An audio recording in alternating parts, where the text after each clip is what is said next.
and welcome to this Monday edition of the Tip-Off, the show that sets the stage for all the most important news, daily fantasy plays, and bets on tonight's 8-game NBA slate. I am your host, Kayla Knierim. Joining me today, we've got Greg Ehrenberg and Eric Lindquist. Guys, how we doing? Also see the floor. Not all at once. Not all at once. Go ahead. Doing great. Good to be back here. Fun to be breaking down another week. I got to do a golf show this morning. It's crazy to think it's 2 weeks away from the Masters because it feels like it just got over. I know it's pretty crazy, but got 2 events to go through this weekend, and a lot of golf stuff coming out. So it's going to be a fun week. Greg, how was your weekend?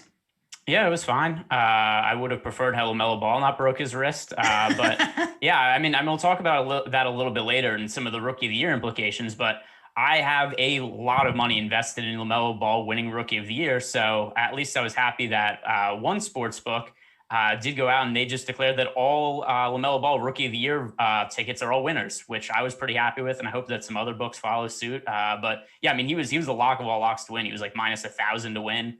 I still think he should win, but that'll be a topic for a few minutes from now. Yeah, we will get to that. Don't forget to hit the like button and subscribe to the channel for countless hours of content on the NBA, NHL, PGA, MMA, NASCAR, and every other sport that's in season. Get access to all the great Awesemo Plus tools and content for nearly every DFS sport out there with an Awesemo Plus weekly pass for just $29.95. This includes full access to all the premium content and tools on Awesemo.com, including player projections, ownership projections, our premium Slack channel, and our new March Madness package with college basketball DFS projections for every slate. Only looking to play NBA DFS? Then sign up now for our Awesemo Plus NBA weekly package for only $16.95. Stop guessing, start winning. Join Awesemo Plus today. And a quick reminder, if you're not able to watch your favorite Awesemo shows on YouTube, almost all of our Awesemo YouTube shows are available through the Awesemo Podcast Network. We've got a podcast for every sport, and we're available on every major platform. So head on over to awesemo.com/podcast to check out the latest. Just leave a 5-star review on one of our podcasts with your Twitter handle or email address, and you'll be eligible to win a free week of Awesemo Plus Platinum. One winner will be rewarded every Friday, and reviews will be eligible to win up for 1 year, so best of luck. All right, we're going to get to our key news, but before we do, I just want to know your bad beats from the weekend. I know Ben's not on the show today, but were we in on the college basketball? A lot of upsets. I got pretty lucky, I think. I followed the Ben Rasa, Matt Kajewski, all of the goodness that they were putting out this last week. I followed the Oral Roberts number, so I had the 15.5 for Saturday or for Friday, and then yesterday again. I wish I had gone the money line on either of them, especially after they looked so good that first game out. Took Ohio State to overtime. It was a beautiful thing. My bracket is complete dust, but at least I have Oral Roberts money, so that was nice. Saturday was also my first NBA DFS day that I've taken off the entire season, so it was good to get a little refresher. Ooh. Feeling ready to go this week. Yeah, I mean, my worst beat was LaMelo Ball breaking his wrist.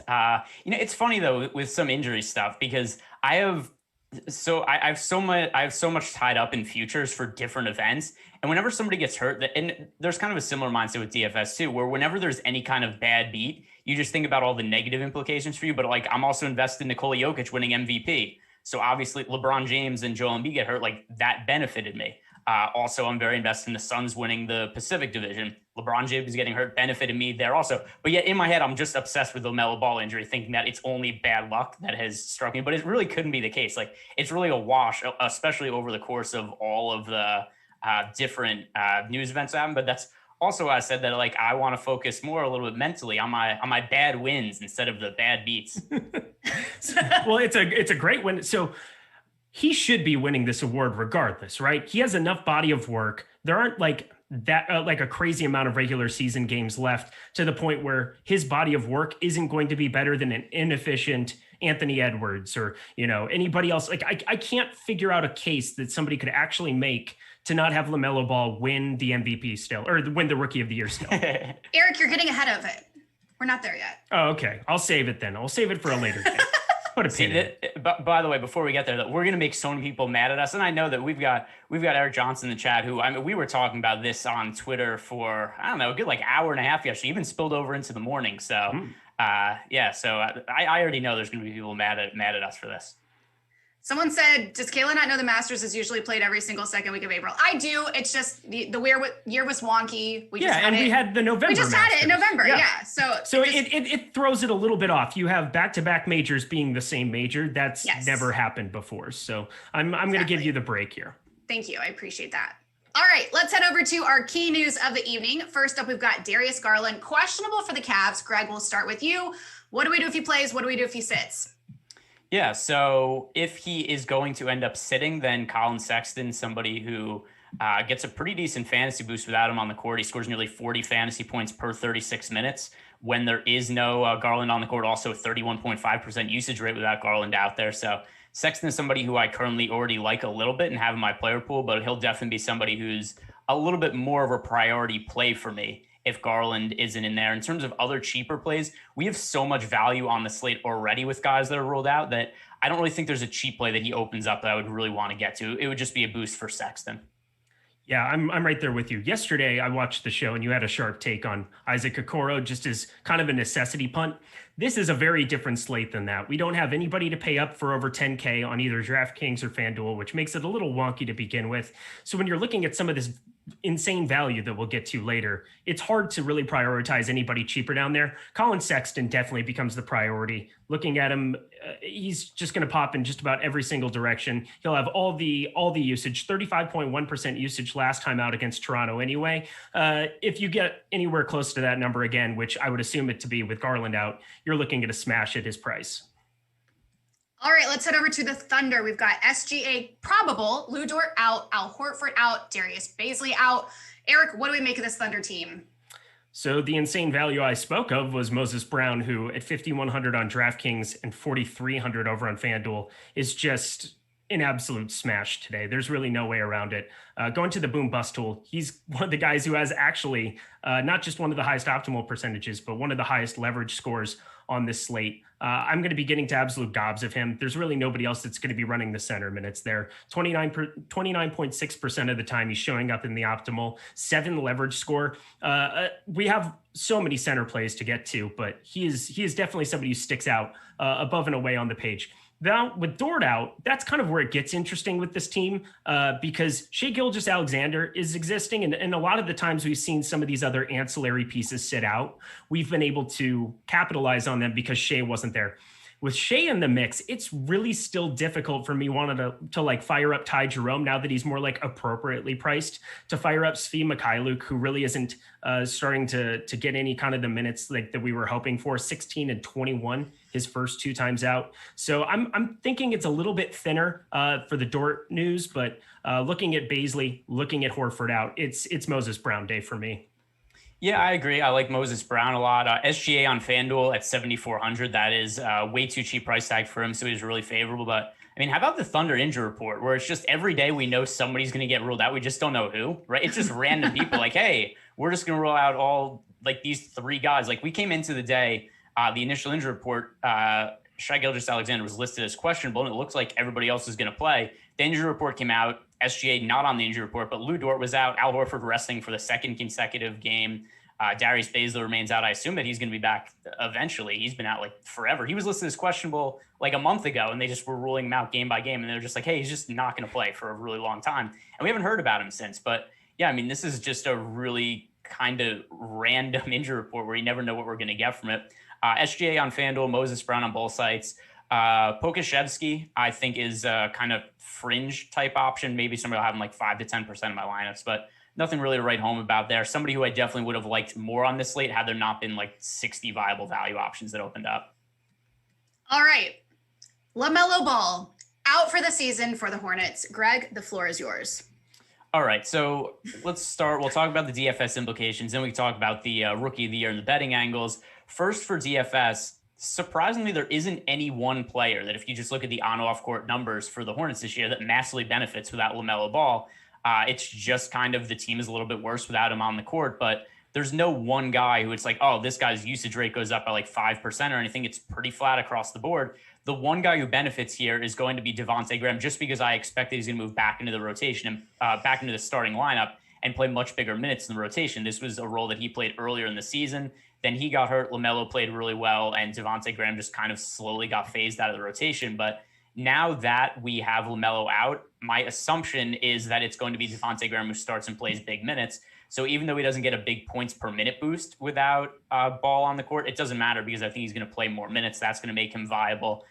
There's also a slight chance that Malik Monk ends up starting. Right now I have it Devontae Graham, but if Monk starts, then he would become the play in place of Devontae Graham. Yeah, that's who I was going to talk about. 3,500. He's at the complete min over on FanDuel, and he's 4K over on DraftKings. It's just something to keep track of because, as you said, Graham has been so bad. He's been playing minutes just up into the late teens, early 20s. I don't know. 31 seems like a big minutes projection for him still. We'll see if he goes out there. It could be like a hot hand approach where if he goes out and plays well, he could get those minutes extended into the 30s. But as of right now, I've got him for a little bit fewer minutes. I'm just not sure it's going to be a direct like insert him in, get to the 30-minute mark. I think Monk does provide a little bit of an issue for Graham being like the smash play that we want him to be in this spot. I'm not saying that he's a bad value. Obviously, he's kind of a plug and play guy, but we've thought about it being like a three-headed monster there of late, and it's really been like 2.5. So Terry Rozier, I think, would be an intriguing guy at 6,600 to get to some of. But if Malik Monk ends up in that starting unit, he becomes probably my favorite play from this team. Actually, well, obviously, definitely would become my favorite play. All right, so now Rookie of the Year implications. Does it matter to you that LaMelo Ball is going to miss? So whatever the math is, he's played 41 games, so he's going to miss about 40% of the season. How much should that matter for his Rookie of the Year candidacy? It shouldn't, because of how much better he's been just from pretty much every single categorical advanced metric that you could possibly pull up, how much better he is. And I'm a Timberwolves fan. Anthony Edwards is just fine. I think that he's got some room to grow into it. But when you're playing 35, 36, 37 minutes every single time out, that's a lot different than somebody who's playing, earlier in the season, didn't necessarily break right into the rotation.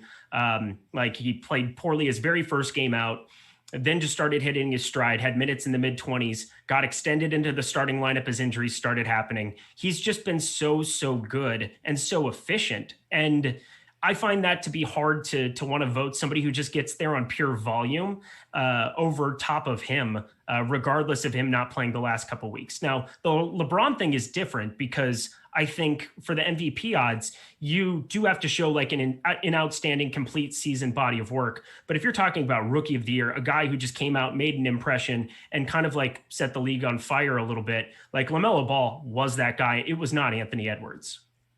That was actually going to be my next question, was the LeBron argument. I guess an injury is different than choosing to sit in this type of situation. So here's something else that's different about the two is that LeBron being injured, there are a bunch of players that are very valuable NBA players that are very close. There isn't anybody who's remotely close to LaMelo Ball. The other thing also is, number one, you actually could make the argument that he's going to be the most valuable rookie anyway.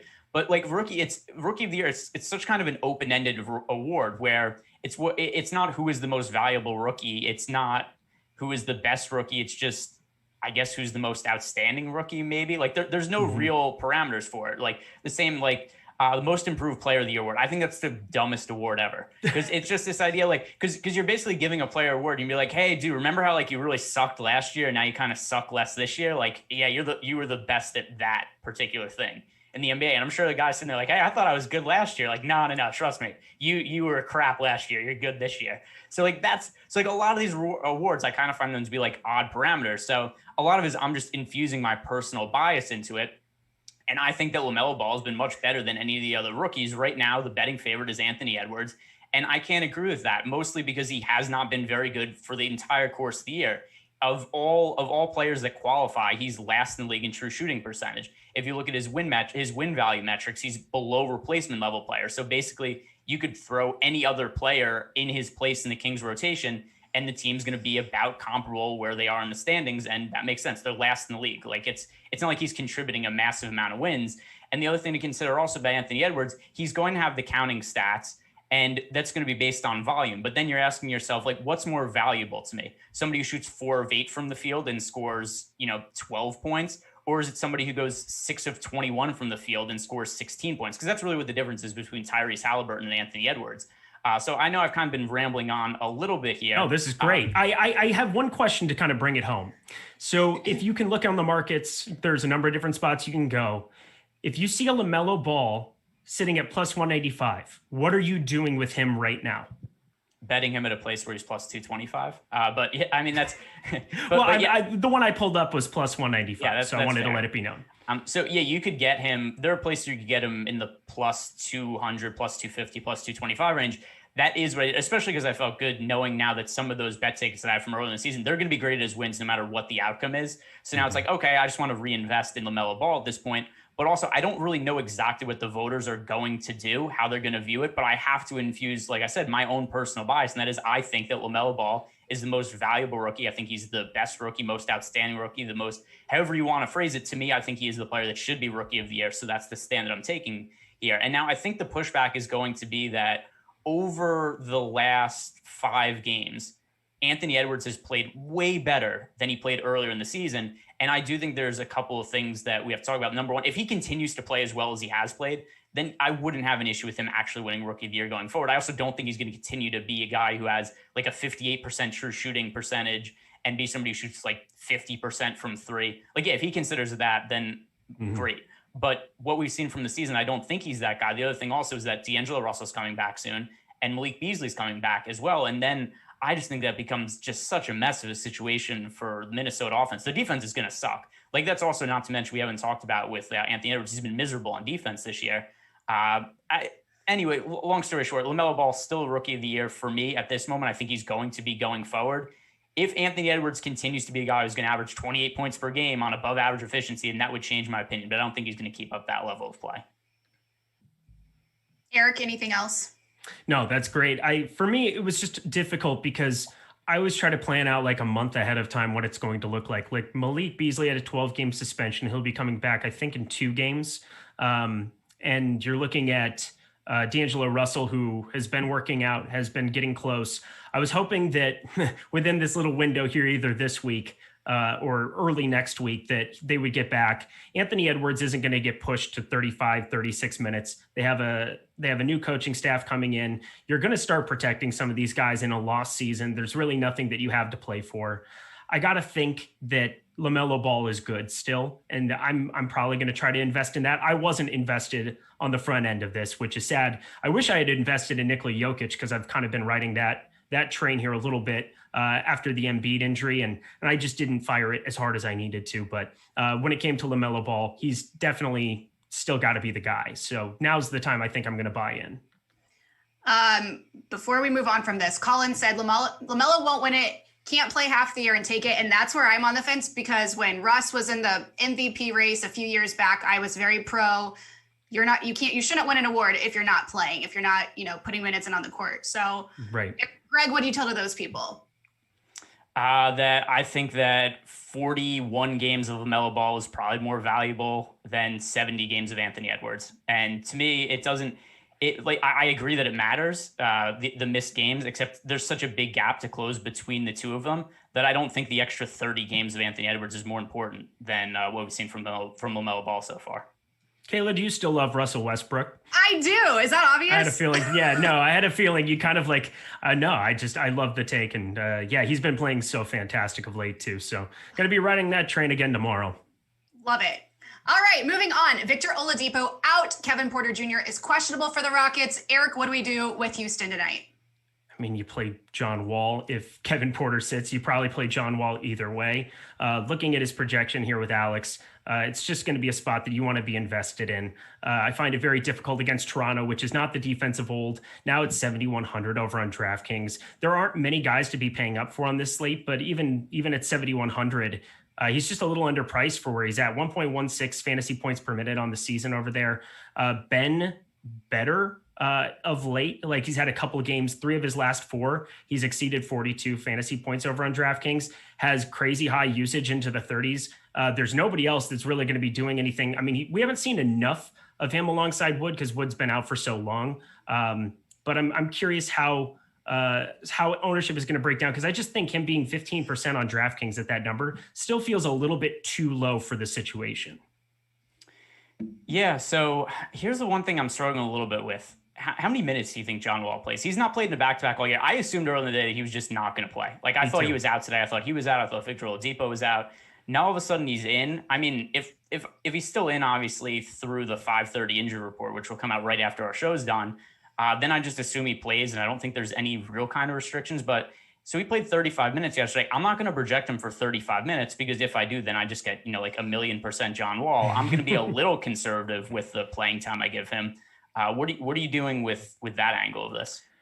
So Alex currently has him for minutes into the 30s. And I feel like that's more than likely correct in a close game. They've lost 20 in a row. That's kind of like just gotten to an embarrassing standpoint, if anything.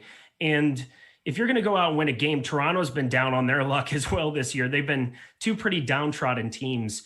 I got to think that that's got to count for something too, is just like avoiding this catastrophe of a run that they've been on. Obviously, tanking season is in full effect. Would I be surprised if he went out and played 25 minutes? No. I don't know why they would want to push him in any way, shape, or form. This is a guy that you've invested your future into. You can't really move him at this point in time. If you're going to move Oladipo, you're going to maybe move him, but they've been trying to re-sign him. They know that they've got a pretty good base with Wood as long as he stays healthy. I wouldn't be shocked if he played 25, but I think 30 is still a realistic outcome for this situation.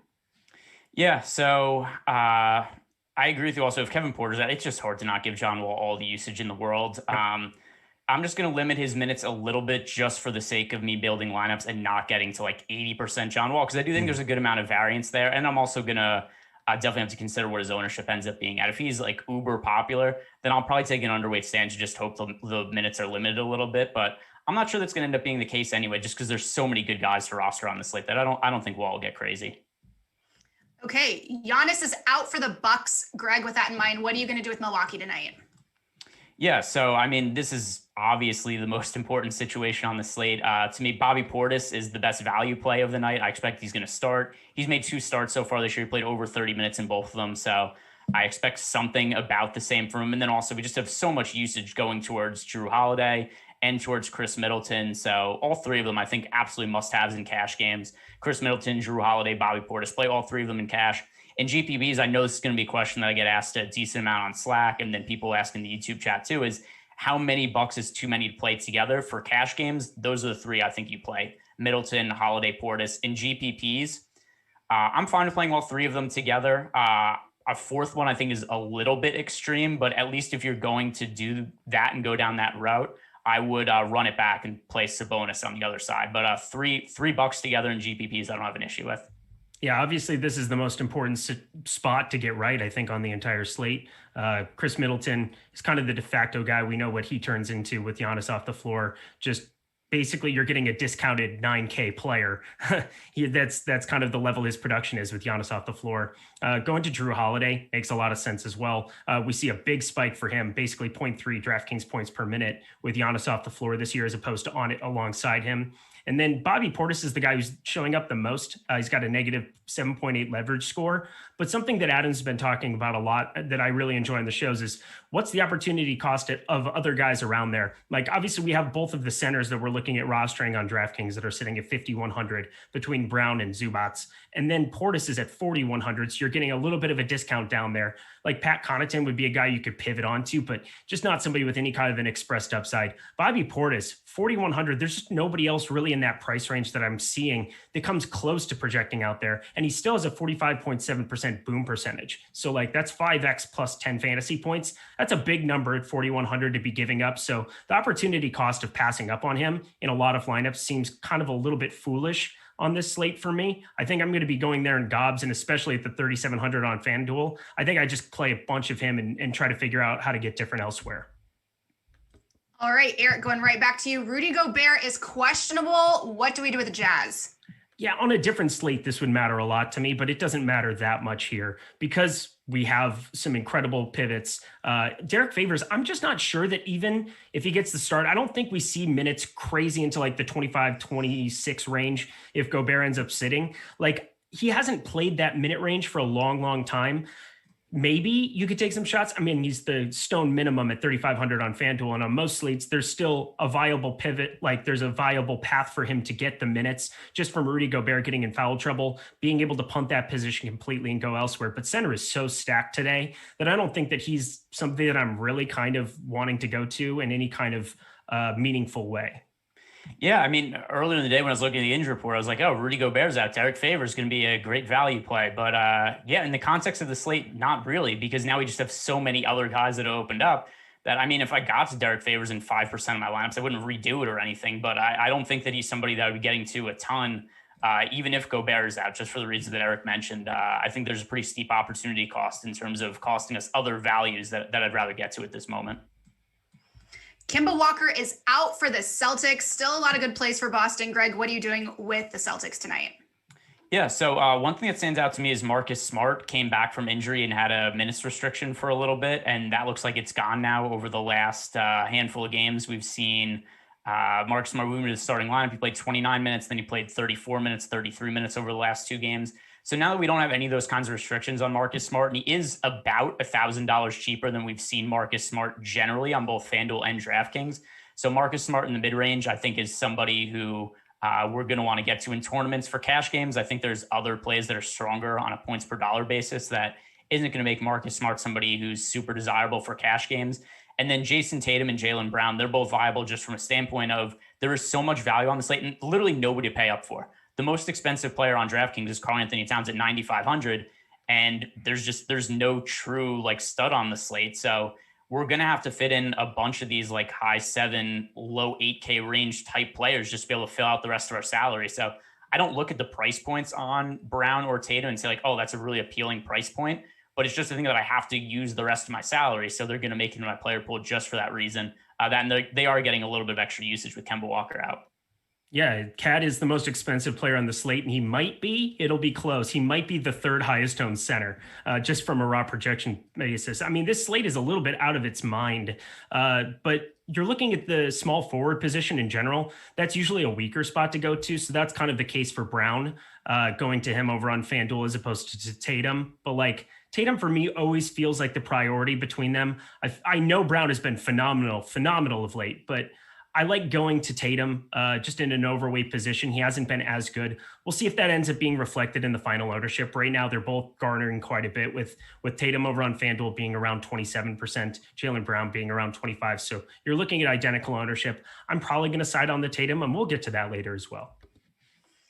All right, let's head over to our one-on-one. In these battles between stars, which player would you rather have in NBA DFS? We're going to start with a battle of the centers and Moses Brown taking on Ivica Zubac. Eric, first up, who are you taking here? God, this feels slanderous because, again, Zubac is the guy that I have to thank for so many things in my life. He got me my first big score in DFS, and I love him, and he's in a phenomenal spot tonight. But I still think it's got to be Moses Brown. Not only are you missing Baisley, you're missing Horford. They need to have some kind of a bigger five in there. With the Clippers, they do end up running Morris at the 5 in spots. I loved that I saw the minutes get up into the mid-30s for Zubac in 2 of those previous outings here, with Ibaka off the floor as well. But today, it just feels like because of the leverage that I'm getting by going to Brown, he's just not as high owned as he should be at the moment. If that were to change, if it were to somehow, like if the public ends up getting onto Brown a little bit heavier as the day goes on here, maybe I would change that position. But as of right now, I'm definitely going to side a little bit more on the Brown side, even though I will have gobs of both of them.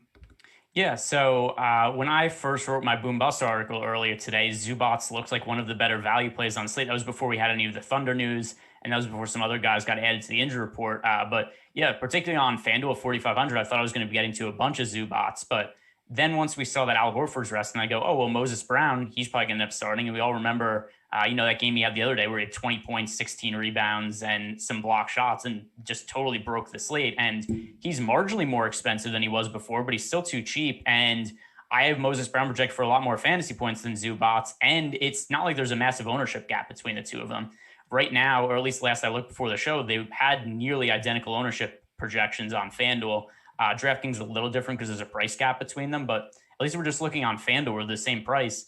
If they're going to be about the same price, about the same ownership, then I have to lean towards Moses Brown. Like Eric said, the only thing that would make me change that is if there's some massive swap in what the ownership projection is. All right, next we have a battle with the Bucks. Chris Middleton versus Drew Holiday. Middleton, second in ownership on DraftKings, first on FanDuel, both guys in the top 5. Greg, who are you taking?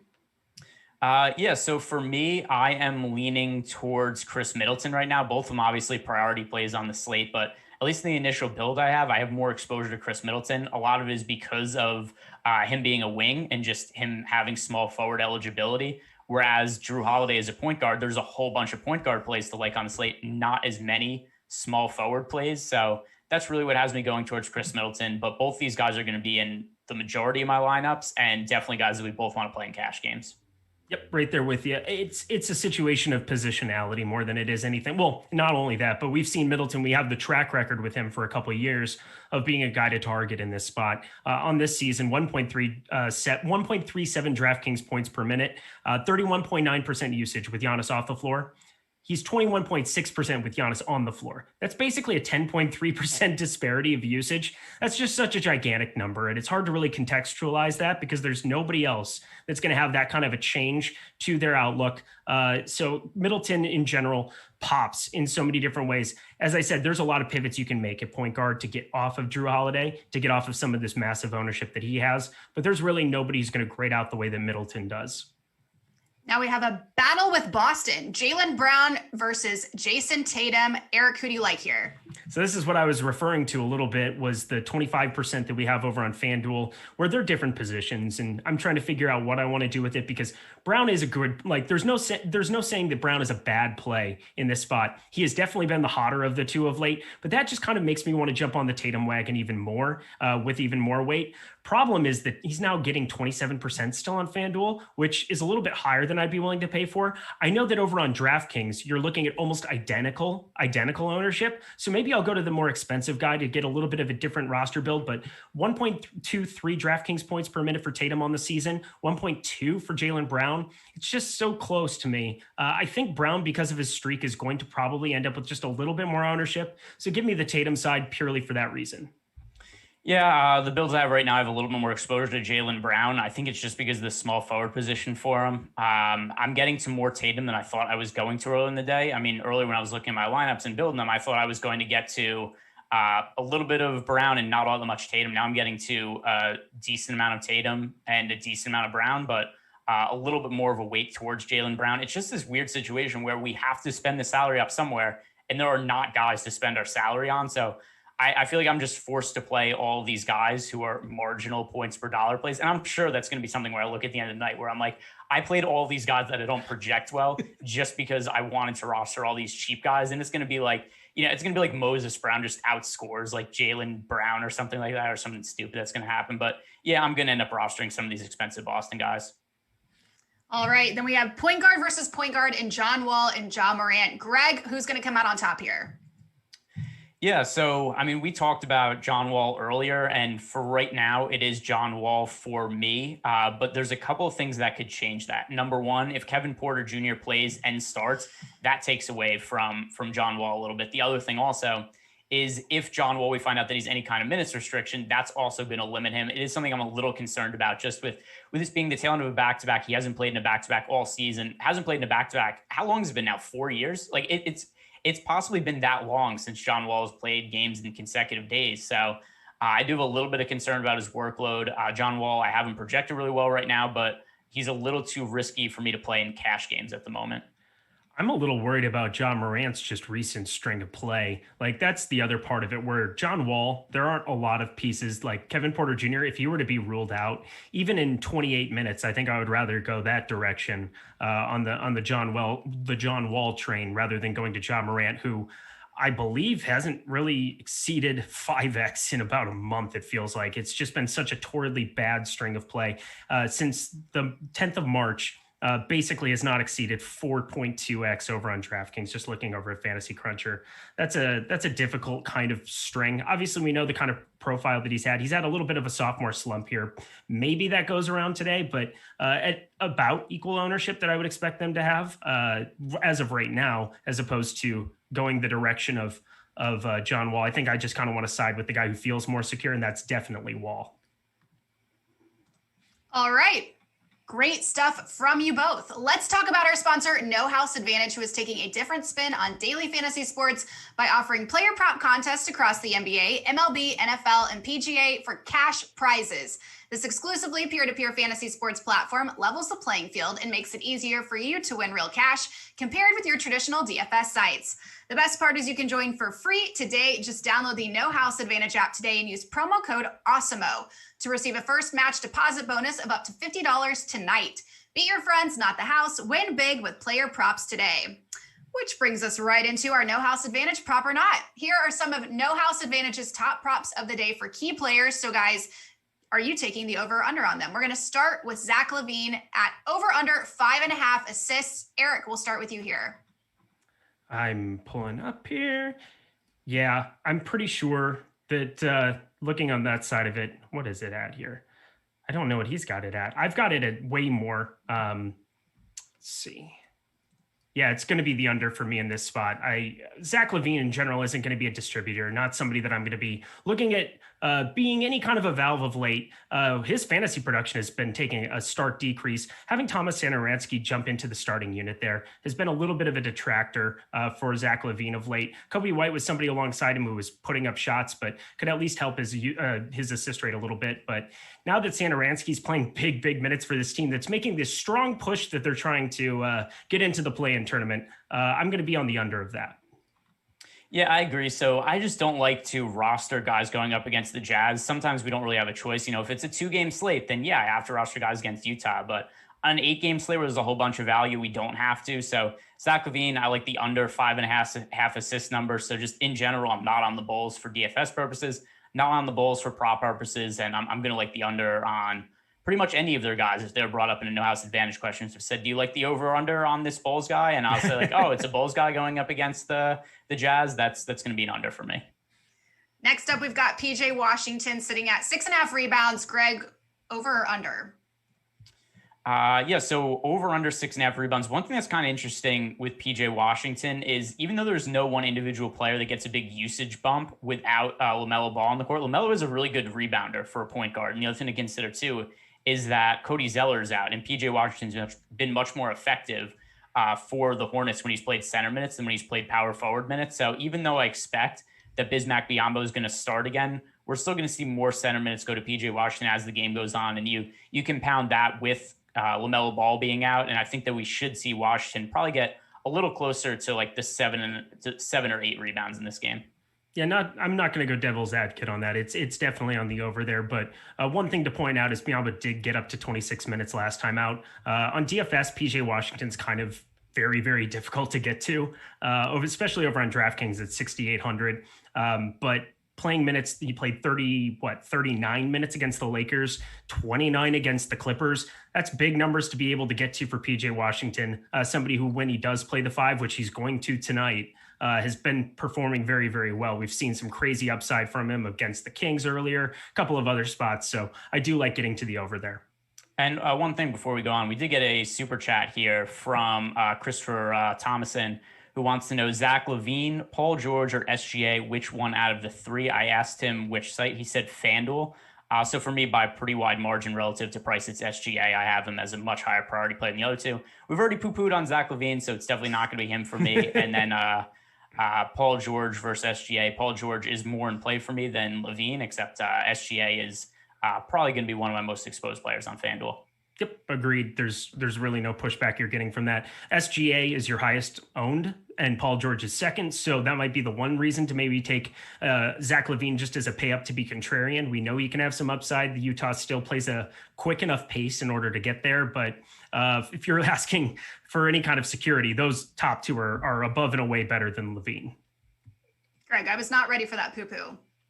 I mean, trying to keep it clean here, right? I said gobs earlier. I think that one probably came out a little weird. Sometimes you say these expressive words that just don't sound great, and it happens. But poo-poo was definitely a nice one. I like it. I love how you say tournament, by the way. Say it again. Tournament is how he says it. Or me? No, Greg. Yeah, tournament? he says tournament. You say tournament. Oh, well, I don't know. I just speak. I don't know. I don't know what it sounds like. I don't listen to myself when I talk. That would be annoying, right? Like who wants to listen to me? I'm not listening. She was giving you a compliment and you turned it around. Yeah, no. I just tune myself out. I don't want to hear. Well, now you're saying it normal. It's that Northeast thing. Yeah, it just comes out. I don't think. I just say whatever's on my mind. I don't think about it. I don't listen to it. We just go. All right. Let's go over to Kelin Johnson. Points plus assist, over under 13.5. Eric, what do you like here? Oh, I like the over for sure. It feels a little chasey. Like Kelin Johnson was the guy that I did not see coming the other day, but sometimes you get a different situation, and he's somebody who in his second year has started to express some upside in some of these places, played much better the other day. And now at 5,400 on FanDuel, I really like him there. But on NHA, just getting to the over of just about any of his props is a profitable thing to be doing. Just a different situation for him. Hopefully we can see him start to string together some games, because he was a pretty easy roster earlier in the year. I like the over for Kelin Johnson. His minutes have been pretty unpredictable as of late, but I think that they're starting to trend up more now. I mean, we saw him, he dealt with COVID for a little bit, so he was out for that. And I think he also had, it was a hamstring injury. And then there was also a handful of games in a row that the Spurs were just in games that were blowouts. A game against the Magic on March 12th. That was a game decided by 27 points. Then a game against the Sixers decided by 35 points. And then also a double-digit win over the Pistons. So all of that together, and then you also add the COVID into the mix, and that Kelin Johnson was dealing with other injuries. There's just a whole bunch of factors that led to him playing reduced minutes. Now he's played over 30 minutes in 4 consecutive games, as many as 39 minutes in a win over the Cavs. So with the playing time trending up for Kelin Johnson, I like the over on this number. All right, Greg, we're going right back to you. Anthony Edwards, points over under 24.5. Yeah, so I thought we should throw him in here because we already had. I knew that we were going to have some rookie of the year takes about him earlier, so I figured we should talk about him as his individual prop here now also. And I think this is also another indication of just how much Anthony Edwards is getting overvalued right now. He's getting all the usage and shots in the world right now, so I think for DFS he's a viable play with upside. But still, if we look at his no house advantage prop number, 24.5 points. That's so significant. I mean, I know that he's going to be a guy who's going to play 36 to 38 minutes. He's going to have a usage rate north of 30%, but I don't think he's going to continue to make shots at the same clip that he's hit them over the last 5 games. And if we look at the entire sample size of his season, he's generally been very inefficient when he shoots. So just the number to me, we're really buying at his peak. So I'd prefer to be on the under. Look at this disparity. Like, you very rarely on NHA see a great play on both sides of it, but that's kind of what you get when you get him out there for 35 minutes for these large minutes that he's been playing. These other counting stats are going to be overs, and then going to the points, 24.5 is just a big number. Not something that I think is indicative of who he's going to be long-term here with those kind of minutes. So yeah, I like the under there as well, but the over on the other spots, also an equally as good spot to go. So if you want to get different in a tournament over on NHA, make sure that you get to some of those counting stats, because you're getting some leverage on the people who take the points. And now it is time for a segment we like to call Good Dog, Bad Dog. In real life, there is no such thing as a bad dog, and betting in DFS, there are a lot of underdogs who may have no chance in their game. So who's taking a good dog to target tonight, and who's a bad one, or who's a good dog and who's a bad one, rather?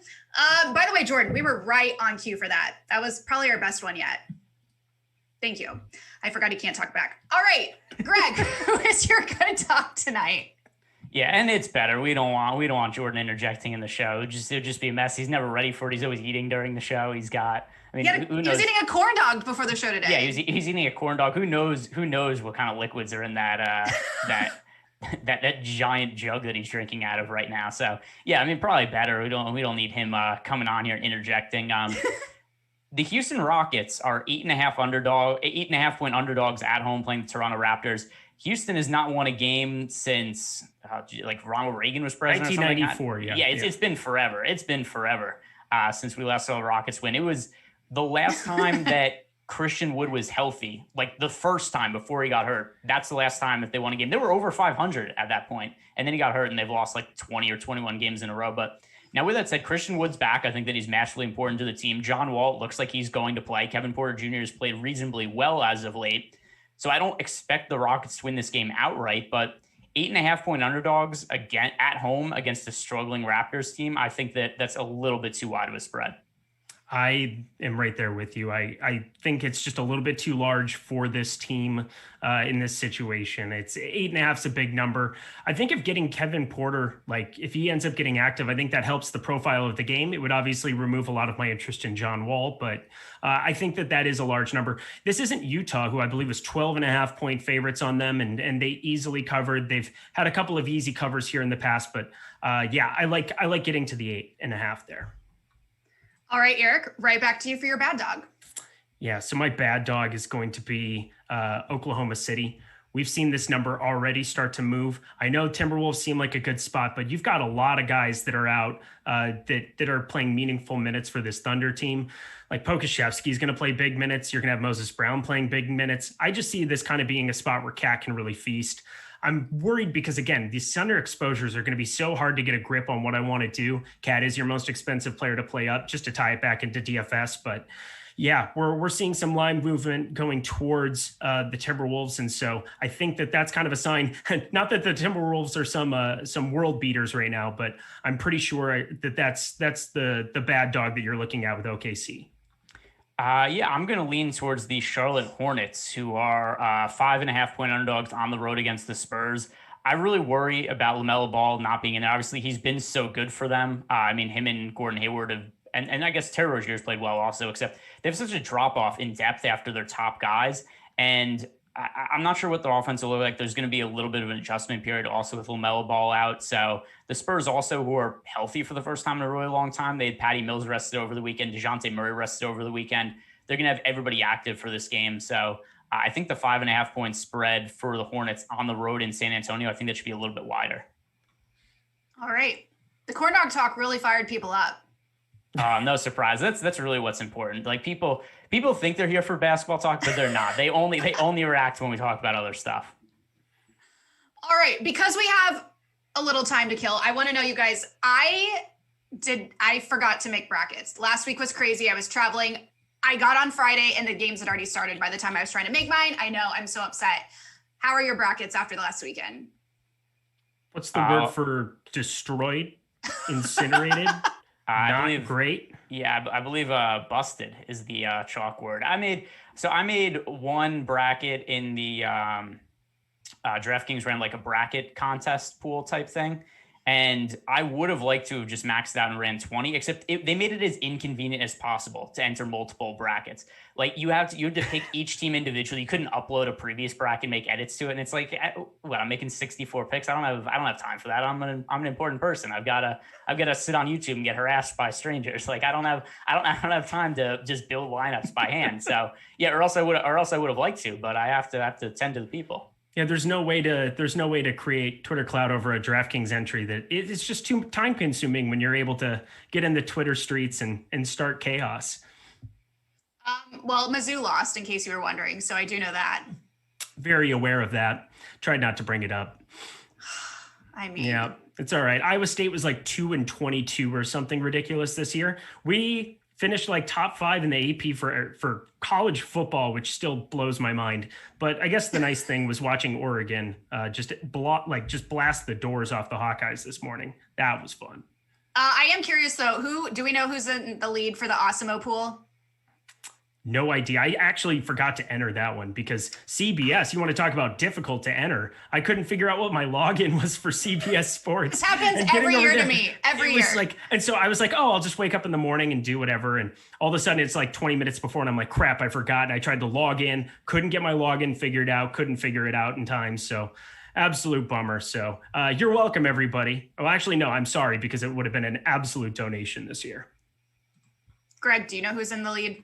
No, I don't know nothing. I don't know. I didn't even know we were doing a bracket pool. I vaguely saw something about it in the Slack chat, but News God said Ant is winning it. Oh, okay. There we go. Mm-hmm. Good to know. Okay, let's head over to our make or break. Which player or game currently looks like a make or break spot to you on tonight's slate, Eric? Oh, man. Milwaukee's the chalk answer. So I'll steer clear of Milwaukee and I'll just go to center. Center is stacked. There are 3 guys that stand out big time for me. between Cat, between Moses Brown, between Zubats, and figuring out what to do with those three is just so quintessential to being able to figure out, breaking up your exposures. DraftKings and FanDuel are also very, very interesting because on FanDuel, you're playing one and figuring out how to allocate those percentages. It's going to come down to a lot of boom bust tool use. It's going to come down to I don't even know if I'm going to roster a fourth center on this slate. So that's kind of where I'm at there. I'm trying to figure out obviously I think that's kind of what the field's going to be doing too, but figuring out really what to do with those three on FanDuel and where those builds take you. That is just such a make or break today. It has to be the Bucks for me. I'm just gonna have so much exposure to Bobby Portis, Chris Middleton, and Drew Holiday that, I mean, if there's some weird situation where, let's say, the Bucks lose by a bunch, or maybe they just end up blowing out the Pacers and those guys don't play the fourth quarter minutes, that would probably crush me tonight. So it's gonna be the Bucks guys for me. I'm gonna be super heavy on Milwaukee. I'm seeing a few rock chalk chants in the chat, and I don't know if you all are new here, but we are a pro Mizzou stream here, so get out of town with the KU stuff. They play tonight. Someone said they're going to lose. I wouldn't be opposed to that. So same. All right. Same. And finally, Greg, do you have an opinion on KU or no? Totally indifferent. I don't care who wins. Which side would make you unhappy if they won? Definitely KU. All right, so I'm rooting for Kansas today. Let's get a little rivalry going on the stream, and then I could just slack you, and I could just taunt you if they lose. So or if KU wins. So yeah, if Kansas wins, then I'll just be messaging Kayla telling her that Missouri sucks, Kansas is better. So let's go Kansas. In years past, I never picked them past the Sweet 16, and I'm usually always right. They choke in the tournament every year. It's like their thing. I look forward to it. Definitely gonna jinx them now by saying that. You completely the opposite of jinxing. Yeah, so I'm gonna go put a futures bet using the help of Odd Shopper to be able to make sure that I get all the KU money in tonight. You're welcome. All right, fade of the day. Is there one game, player, or team that you anticipate you'll have a lot less interest in than the rest of the public? Greg, we'll start with you. I'm literally placing a bet right now on Kansas just for spite and no other reason. That's what I'm looking at my phone to do. No reason. I don't know who they're playing. I don't know nothing. I don't know anything about anything. I'm just throwing away money here, and we're just betting on Kansas for no particular reason other than just spite against Kayla. Playing USC, sure, why not? Yeah, Kansas, USC. Yeah, Kansas 1 point underdog. Let's go. 1 point 3 and a underdog. 6 seed. Crazier things have happened. I can see USC running with this one. I'm all about SC tonight. Yeah. All right. I'm on Kansas now. Once again, totally indifferent as to who actually. I don't know any of the players on these teams. I know what color jerseys they wear, but that's it. Let's go Kansas. I'm a fan for this. What's the question again? What's the as it pertains to the where are we? show? Fate of the day. Fate of the day. Is there one game, player, or team that you anticipate you'll have a lot less interest in than the rest of the public?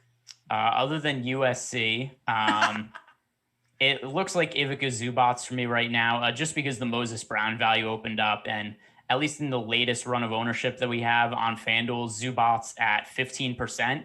That's pretty significant, and it's not to say that he's a bad play. I just don't think I'm going to be getting to him at a 15% clip. That was kind of the direction I was going to go. I'll see Jared Allen, who's somebody that I've been very, very high on for the last however long. 6,700 here, coming off a back-to-back. It's kind of that same situation a little bit we were talking about with John Wall, where it's like, what's the incentive of giving him a bunch of run? I've seen that there's been contract talks. They're trying to get him locked up. They're going to throw some money at him to see if they can sign him. But Jared Allen right now, 14.2% over on FanDuel. I think I am going to go more the Zubats, Brown, Towns route. I think I'm just going to kind of eat the chalk with those three and figure out what to do with my exposures. And 6,700 kind of feels like a no man's land when you do have those two sitting there for 2K less. And then I can get up to Karl Anthony Towns for 3K on a slate where there's nobody else to pay for. Good stuff. All right. We have 5 minutes. It's rare we have time for viewer Q&As, but leave your best questions about daily fantasy betting or whatever you want in the chat below, and we'll answer a few before Deeper Dive starts. So until we get any questions, guys, any final thoughts? They said this is the best show ever. It has a legit Big Bang Theory vibe. That's so true. It's like... Does it? Yeah. There's some Kaylee Cuoco to you. Who are you guys? Yeah. Oh, am I Leonard? I'm probably Leonard. I don't know. That show stinks. I don't know any of those characters either. Like I know basketball, right? I don't know these other things. I don't know about these goofy shows where you wouldn't know where there were jokes unless there was a laugh track. Like that's the only reason there's a studio audience is because if they did not laugh after they said stuff, you wouldn't know you're supposed to laugh, and they want you to feel. They want you to feel not lonely for watching a terrible TV show. So it's like, hey, look, here's these other fake people that are laughing with you. And then you'd be like, oh, good. These are my friends. These people who laugh at these terrible jokes from me. But yeah, I mean, that show stinks too. Greg it's not my favorite show ever. Yeah, he'd definitely be Sheldon. Let's be serious. Greg is 100% Sheldon. There's no way around it. So you're anti-Friends. Haven't we talked about this? Mm-hmm. He's anti-Friends. He hates fun. And then, Big Bang Theory's okay. It's not my favorite. I think Chuck Lorre's had 2 or 3 better shows than that by himself. So 2.5 Men was pretty good. Pre-Ashton Kutcher. But yeah, otherwise in the sitcom department, it's been tough the last couple of years. Who has darker roots? The girl, I'm assuming that's me, or Greg. I just got my roots done a few weeks ago. I like how you just assumed that was you. Like, who else? Like, I mean, like, what you think that they're talking about? Eric? I mean, maybe. I mean, definitely there'd be some people in the chat that are going. A girl. That way, but yeah, I mean, my hair's pretty dark now. I don't know. I'm starting to get all these grays, and I'm super self-conscious about it. Like, I'm starting to get like the silver thing going in there. It's crazy. My dad has he's had white hair since he was 25 years old. So I feel it coming very, very soon. It's going to come fast. It's coming for me. It's absolutely coming for me. What is it? By the way, there's a fantasy basketball question I want to answer also, because somebody's been asking all day. He wants to know, not that I don't care about your hair turning gray. I just what is that? What does that mean that you could feel it coming? This is known as stretching. Yeah, it's just happening. Like it's going to go from you can't really tell to I am 55 years old in the next year. All right. Well, here's a fantasy basketball question. Somebody wanted to know who our favorite power forward is for $8,200 or less on FanDuel. And that is Christian Wood to me by a pretty wide margin. The other options in that price range are John Collins at 82, Pascal Siakam at 79, and then it's all the way down to the Deuce, Thaddeus Young at 6,500. So of those 3, it's Christian Wood by a pretty wide margin. Yeah, it's not remotely close. There's just nobody else in the range. Like Siakam, I'm really not going to get to. There's really nobody else that I would even have close to that. It would have to go down to the 6K range with PJ Washington, where I have a little bit of interest there, but that's about it. Really quick, Greg, I feel like I missed something. Someone said my sweater looked like your seat cover, and then someone else said something about your pink chair. What is that? We don't have to get back into this. This is a big point of contention. Everybody got really mad at me because I have a pink chair, right? But so I revealed it. We had to get a certain number of likes on a late night show. And I said, if we did, I'll reveal, because I sit on a pink fluffy chair while we do the show. And I said that I would reveal the chair. And since it's kind of worn down because I just sit on it and sweat on it all day, it's kind of off pink at this point.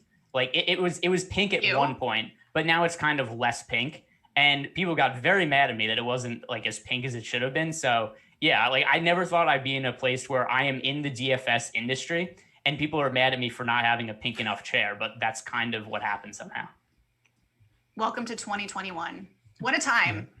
It's a little lighter shade of your pink shirt is probably what it would be in the ballpark of, but I was expecting fluorescently super pink. It is not that. Good to know.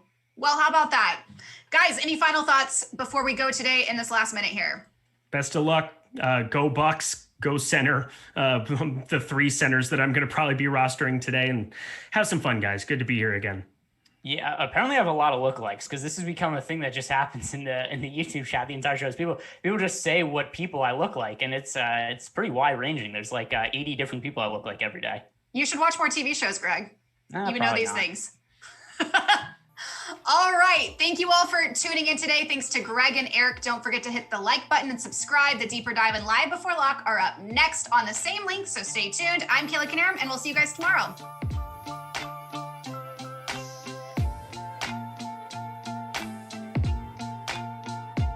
Later. Thanks, Jordan. Thanks, Jordan. Thanks, guys.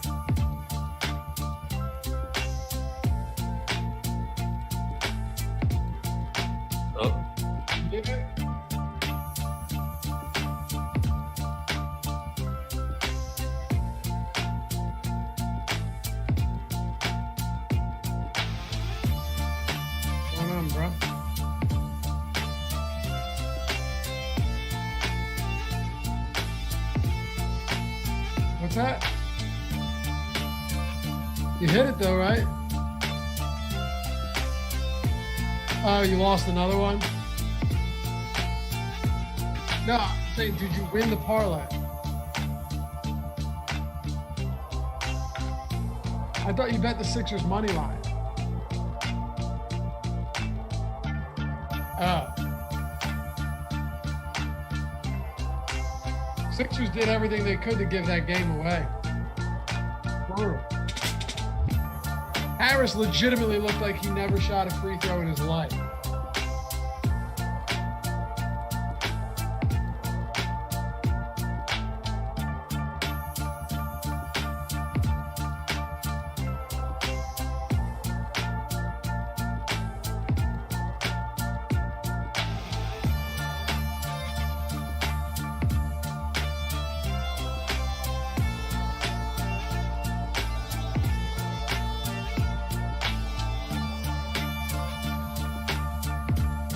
Oh, hold on one second. Hold on one second.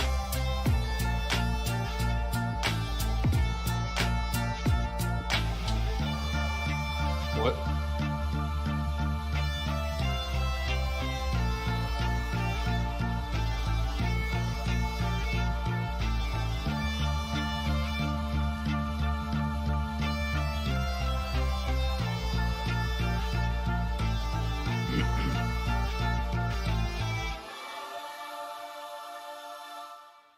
Supposed to keep the temperature up with a baby in this house. It's like a fucking sauna in here.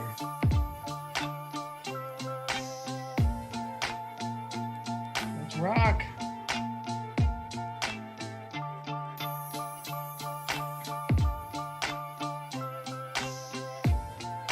What's going on, everybody? Welcome back from the weekend. It's the Awesemo.com NBA Deeper Dive presented by SuperDraft.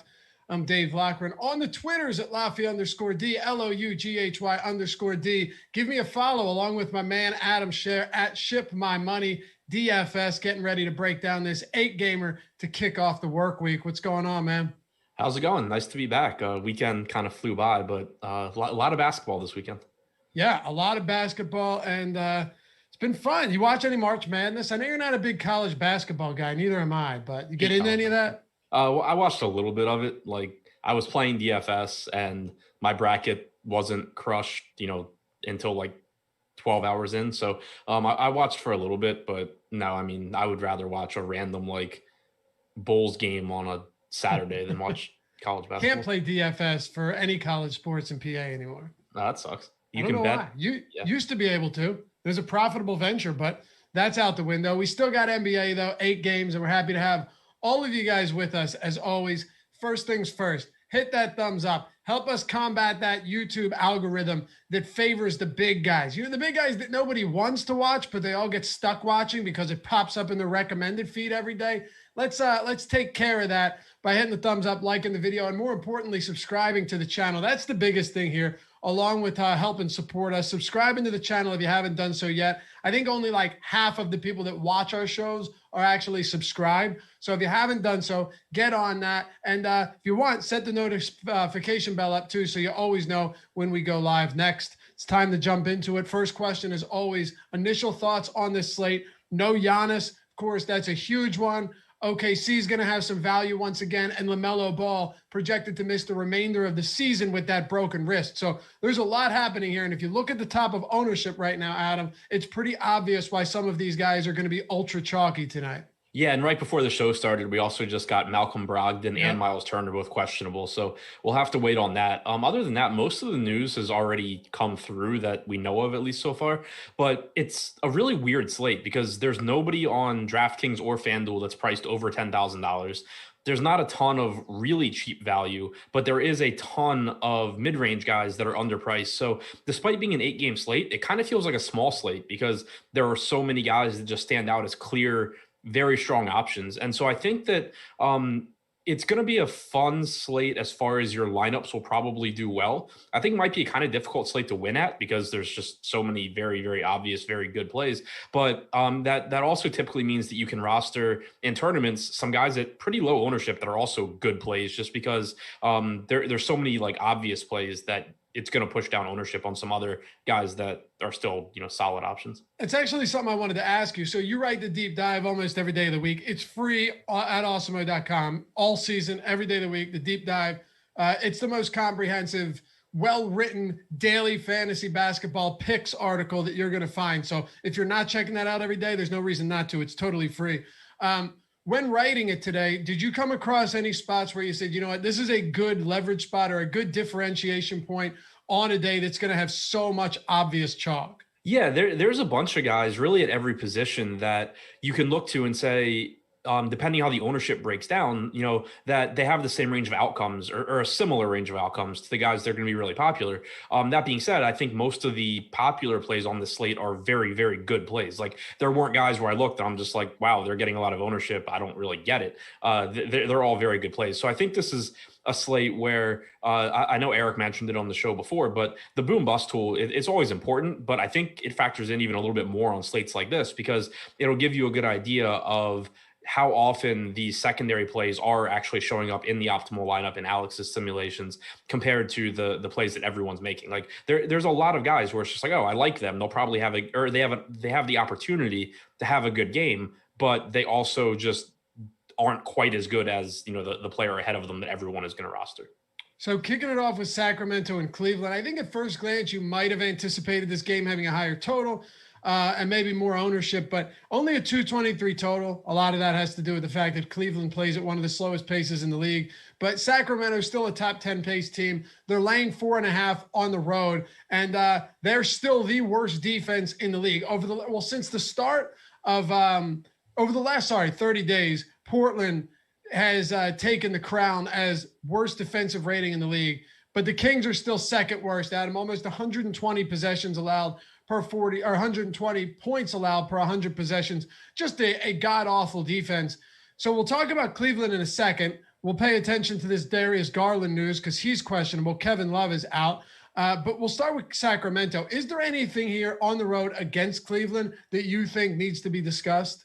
Yeah, I think so both sides of this game, I think, give us options that you were alluding to a minute ago when you asked about, pivots and tournaments, because I don't think that there's necessarily one guy from this game that stands out as the number one option at his position, but there's a lot of guys on both sides that I think are favorably priced in a game where, the Kings are really bad defensively and they play fast. The Cavs play slow, but they're also really bad defensively. Like there could be a lot of points scored here. And from the Kings side, you look to De'Aaron Fox, who is the most expensive point guard on the slate. It's a very deep position. There's a lot of very, very good point guards, and that makes it so Fox really isn't a top option, but at the same time, he can go out there and score 50 plus fantasy points, and it wouldn't really be that surprising. He's averaged 37 minutes per game over the last month. So that's a guy that you can certainly look to as a lower owned piece in tournaments. Harrison Barnes benefits from Marvin Bagley being out. He slides down to the 4 in the starting lineup. And if you look at his numbers this year, he rebounds at a higher rate without Bagley out there. His fantasy production increases by almost 1/10 of a point per minute. So that's another guy where he's not going to be a top option, but he does have, he has a solid play here. And you can say the same thing for Buddy Hield and Tyrese Halliburton. Buddy Hield's averaging over 10 3-point attempts per game. He's a volatile player because he doesn't do a whole lot in terms of rebounding or assists, but you're playing a bad Cleveland defense and he's going to take more than 10 3-pointers. He can certainly give you a big game at relatively low ownership. And then Halliburton should play 32 or 33 minutes, averages close to a fantasy point per minute this season. So like there's going to be guys at all of these positions that we talk about as this show goes on that I like more than the Kings guys. If you were just asking me, like, I need to play one, who do I play? But when you're talking tournaments and trying to find ways to be different on a slate like this without giving up too much in the way of ceiling, I think the Kings are a team in general that you can look to. All right. So Bagley's been out for about 10 days, a little less than 10 days. His last game was on the 15th. He only played 16 minutes there. How have you seen the front court shape up since he's been out? You've pretty much just seen the center position being split between Holmes and Whiteside, and then you're getting a lot of minutes at the 4 for Barnes. You're getting a little bit of run for Bjelica, but nothing that really makes him fantasy relevant unless the rotation changes. And then you're just getting, Halliburton in the starting lineup playing more minutes, getting more small lineups with, Fox, Halliburton, Hield at the 3, or, with Corey Joseph in place of Halliburton, whatever. But I think the biggest change in the front court is that you are getting more minutes at the 4 for Harrison Barnes. Okay. So when we're talking about guys that might look really good just as overall contrarian options, and I'm with you. I think this game, I get why it doesn't have a ton of ownership, but I could also see how this game ends up being a really friendly game from a fantasy standpoint. Who would you say from the Kings, just to recap here, would be your guys? Yeah, I mean, there's not one that I think is like the best from the Kings, but I think that Fox, really any of the starters, give you what you're looking for in tournaments. Like the pricing isn't as appealing as some other options, but they all play big minutes. They all produce at a relatively high rate. Barnes and Hield being a little bit lower than Holmes and, Halliburton, and then Fox being the best, but they're all like 0.9 or better fantasy point per minute guys that play really, really big minutes. So mixing them in the tournament lineups and, just kind of grabbing whatever fits best in the lineup you're building, I think is going to be a way that you can get some lower owned guys that still have high ceilings. So Cavs playing the second of a back-to-back. They've actually won 2 of their last 3. They won yesterday's game against Toronto by 11 points. Garland played 36 minutes, and he's obviously been playing monster minutes this season for good reason, because there's really no reason not to give him and guys like Sexton, who's also playing huge minutes, a ton of run. He's questionable. Looks like he picked up an injury. Could be minor from yesterday's game. Again, still played 36 minutes. But just for a second here, I don't want to spend too much time on it because I'm assuming he probably plays. But if he doesn't play, if Darius Garland doesn't play, Sexton has a 32% usage rate, over 1.1 fantasy points per minute, and a 28.5% assist rate without Garland, Drummond, and Love this season. Would he kind of vault to the top of the rankings for you at his price point against a really bad defense if Garland sits? Yeah, so I like him if Garland is in, but you mentioned the big thing is the assists. He's averaged 1.01 DraftKings points per minute in the 15 games that he's played this year without Drummond and with Garland. He's got a 30% usage rate and an 18% assist percentage in those games, but he's played 460 minutes without Garland or Drummond on the floor. 1.11 DraftKings points per minute. Usage percentage still 30.7%, so stays about the same, but that assist percentage goes from 18% to 27.8%. And the last time Garland was out, we saw Sexton get the start at point guard. You saw Cedi Osman slide into the starting lineup. I think you would see the same thing here. So it would be a benefit for Sexton in a very good spot. He's at a favorable price point. It's someone that I like anyway. I mean, he's playing 37, 38 minutes consistently. I like him regardless, but you do get more in the way of peripherals if Garland's out, and it makes him look even better. Yeah, I'm with you. I think it could be an interesting spot. Somebody said, fade Sexton, Halliburton will be guarding him. I can't stress enough. If you're basing everything on individual matchups, and Adam, you've mentioned this a lot too, I think more often than not, it's going to burn you. So it's probably the thing that I hate hearing the most in DFS. Like, as far as talking about it, I love it because I know I'm playing in the same contest as people that care about individual defense. But like, there's so many possessions in today's NBA that are in transition. Then you factor in pick and roll and switching and all of that. Like, you're just not getting that much individual defense enough that it's like a drastic point that you should really be paying attention to in DFS. You can make some exceptions for like centers, but overall team defense, pace, that stuff just matters so much more than, who they're going to try and put on Colin Sexton when the offense is operating in the half court, because it just doesn't happen that often. And when it does, it's still, there's so many ways teams can get around it. Sure. If you wanted to make an argument that they're going to try and triple him in the half court because there's nobody else, I guess we could have that conversation, but yeah, go ahead.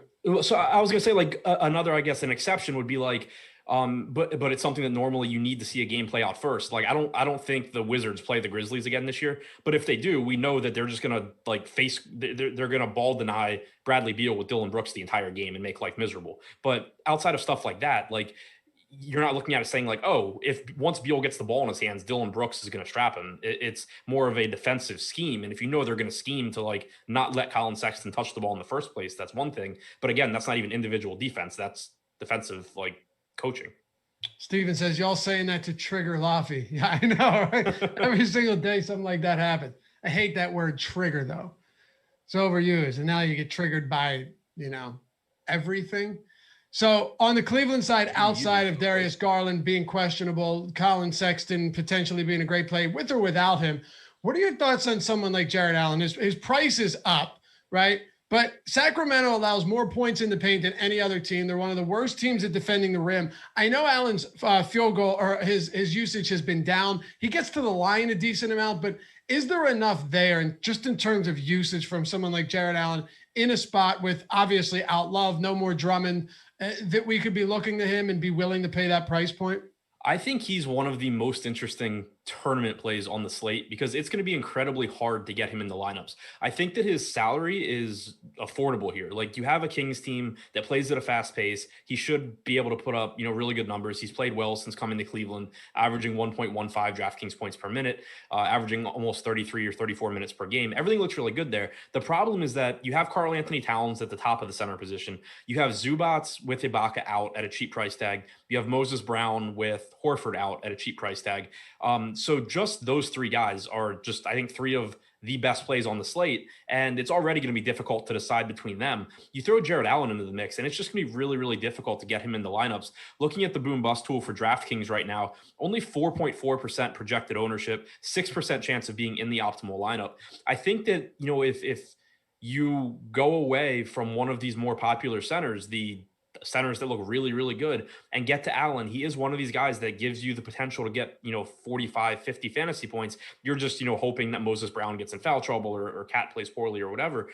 You're definitely going to need one of those main pieces or two of those main pieces to have a below average game. But Allen does give you a monster ceiling in the spot at extremely low ownership. Yeah, I think so too. And Leo saying, did Laffy just get triggered by the word triggered? No, but I can understand why it would look like that. I don't get triggered by anything. I don't get upset by anything or offended by anything, I should say. Do you have anything else from Cleveland? We talked about Sexton, talked about Allen. If Chetty Osman starts in place of Garland, then Chetty obviously looks like a really good value. Darius Garland, if he plays, he's fine on DraftKings, but his salary on FanDuel really stands out at $5,500. If he plays, I assume you're getting 34 or 35 minutes from him. He's close to a fantasy point per minute guy as well. Isaac Okoro, I don't think is particularly necessary on this slate since there's nobody to pay up for, but he should play 30 plus minutes in a good spot at a cheap price tag. It's just, again, I don't really know that you need to go that cheap. All right, let's keep it going. Then we got 7 other games to touch on. OKC and Minnesota. Oklahoma City Thunder will not have Al Horford. I think it's obvious what's happening there. Lou Dort also out. That brings Moses Brown back into the equation. So, Adam, 3 games ago, he went off. Monster game. Like one of the best overall center games we've seen this year. He had 20 and 16 with 5 blocks. Phenomenal game. Then came in around like 20% ownership. Absolute garbage. I had him in some really good lineups, 12 DraftKings points, then bounces back with another points, rebound, double in 28 minutes against Houston with Horford out. So yes, his price tag has risen quite considerably since that first blow up game, but he still appears to be getting a decent amount of ownership. I think we project him for around 28 minutes again against a weak interior defense for Minnesota. Are you going back to the well with Moses Brown? Yeah, I mean, I think that he projects as one of the better point per dollar plays today because you can expect him to play 27 or 28 minutes here as a starter, assuming he doesn't get in foul trouble or anything, which I think is a legitimate concern. Like, he's going up against Karl Anthony Towns. He's averaged in his 3 starts this year, he's averaged about 6.6 personal fouls per 36 minutes. So there is some foul risk there, but he's cheap enough that he produces at such a high rate when he's on the floor that there's still a very high ceiling here. I think he is a very good play. He's still somehow 4,300 on FanDuel, which would be one of the most obvious plays on the slate, except for Ivica Zubats is somehow 4,500. So you kind of just have 2 drastically underpriced players competing on FanDuel. But, I do think Brown still is a strong option and one of the better point per dollar plays. Talk to me about the rest of OKC. SGA, I pulled ownership up a minute ago. Let me just make sure we got it updated here. So OKC, you've got Brown coming in as the highest owned for obvious reasons, SGA, and then Roby getting a little bit of love, but nothing crazy. So it's pretty much Moses Brown, decent drop off to SGA, decent drop off to Isaiah Roby, and then a massive drop off to everyone else. Yeah, and that's how I see it too. I think that SGA's salary on FanDuel is particularly appealing. He's only 7,400 at shooting guard. That really stands out there in a very good matchup against Minnesota. One thing that I think is interesting to point out is Isaiah Roby is most likely at least starting at the 4. And but he's still getting backup center minutes. We've seen the rotation since OKC has gotten, they're obviously not at full strength, but closer. They've gotten more bodies available. Mike Muscala is not in the rotation unless, something weird happens and he absolutely has to be. We've been seeing Isaiah Roby back up Moses Brown. So for one, that opens up more minutes for Isaiah Roby, who played 34 minutes yesterday. But if you just go through and map out the minutes, it becomes very obvious that barring foul trouble or anything, you can get 30 plus from Roby really easily. It also gives him more productive minutes because he's playing more minutes at the 5. It also, though, makes him sort of an interesting leverage play to Moses Brown in tournaments, because if you go away from Moses Brown at high ownership in tournaments, and let's say you go with, Towns and Zubats or something like that. If you go with Roby at power forward, it gives you additional leverage over the Brown teams, because if Brown gets in foul trouble, you're going to get more minutes at center from Isaiah Roby. So I think from that angle, it makes him kind of interesting too. He would just get more minutes at the 5. You would get Pokusevski sliding down to the 4. But I think that the guys getting ownership are pretty much the same guys I'm interested in here. This doesn't really set up as a slate where I think I need to chase Svi Mikhailuk's game from yesterday, where he had 26 fantasy points. I don't really think Teo Maladon looks quite as appealing with SGA back. So it's pretty much, Brown, Roby, SGA is the guys that I'm interested in. Talk to me about Towns on the other side then. He's got 30% usage, 16% rebounds, 135 DraftKings points per minute without Russell and Beasley.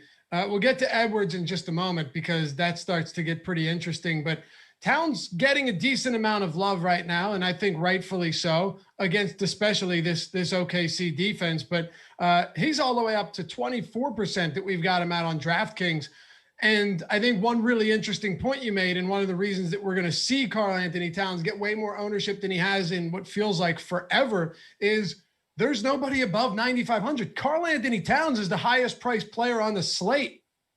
Yeah, and it's not going to be difficult at all to fit him in the lineups from a salary perspective. It'll be tough because it means that on DraftKings, you're giving up one of Zubats and Brown amongst others. And on FanDuel, it means you're giving them both up. But just from a salary standpoint, it's not going to be difficult to get there with as much value as there is in the mid-range on the slate. I do think that you'll see his per minute production increase going forward as well. Like you said, he's averaged 1.35 DraftKings points per minute in these games without Russell and Beasley, but he was kind of slow getting out of the gate when he came back from COVID as well. He's picked things up a little bit more recently, and I don't think this is a particularly scary matchup against an OKC front court that's missing both of its starting front court mates. So Towns, I think, looks really good. You mentioned the rates, almost 30% usage, 20% assist percentage, about a 16% rebounding percentage, and playing 35 minutes per game in competitive games. So I think he does look really good. It's just, again, the boom bust tool comes in handy here, because it's not just about looking at players and saying, how popular they're going to be.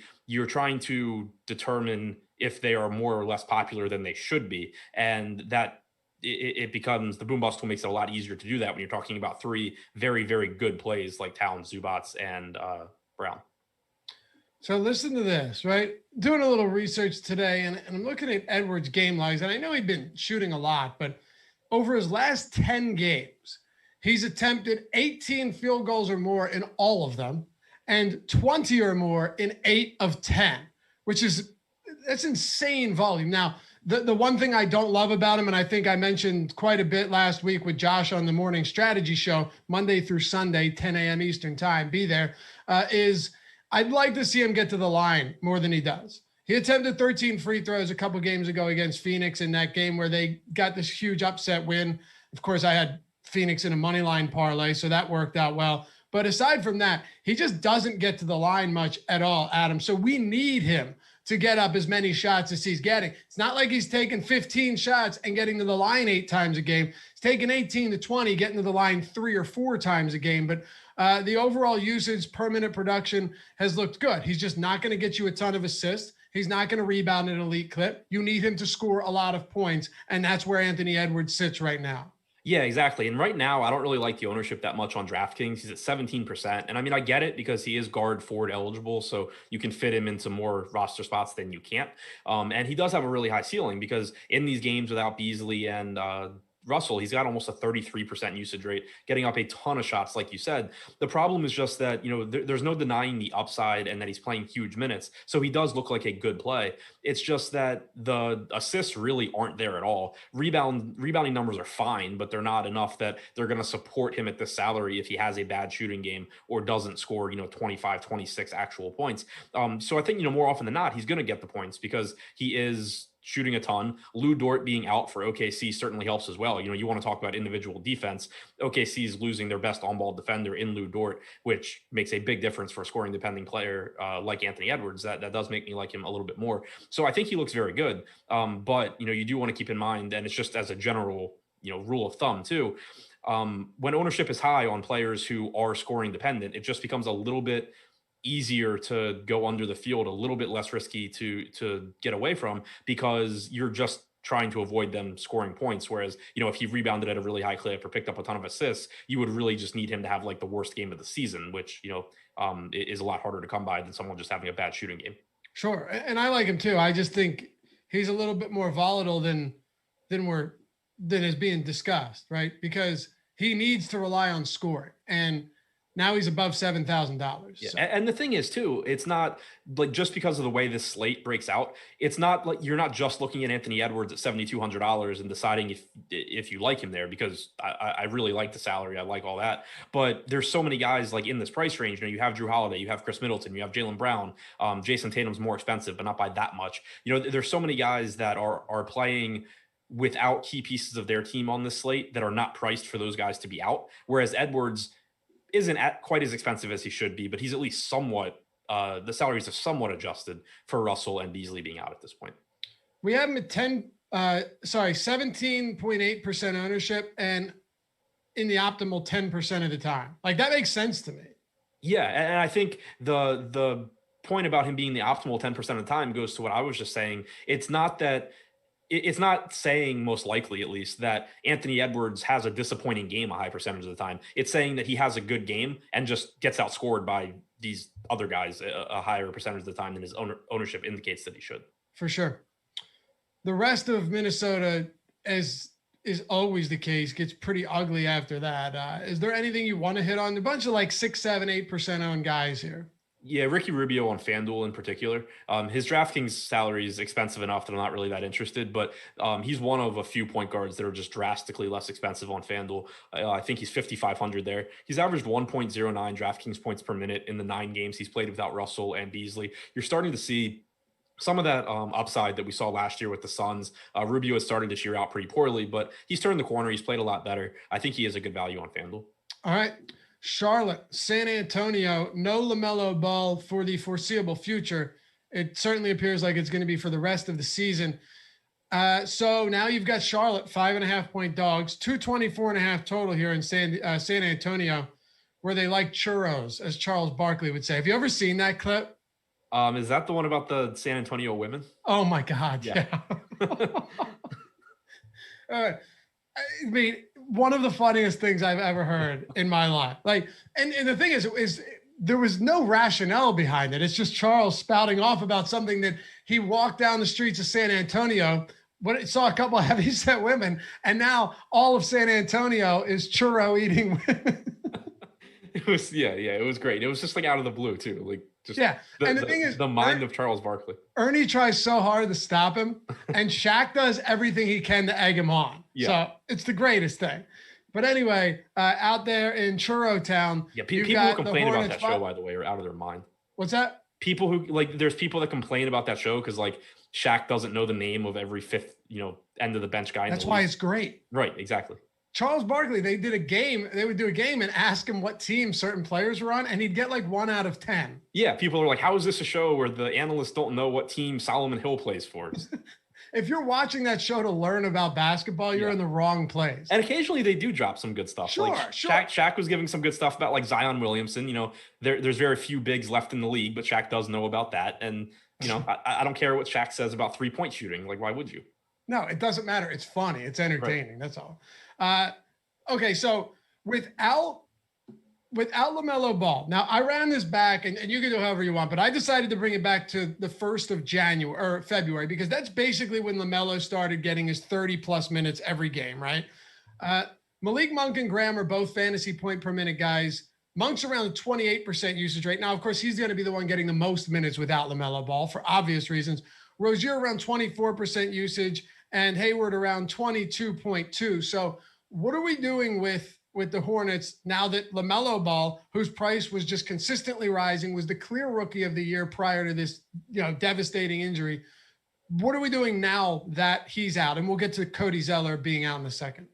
I kind of think it doesn't make a huge difference, which is really, really weird to say, given that Ball plays big minutes and, does a lot of stuff on the floor.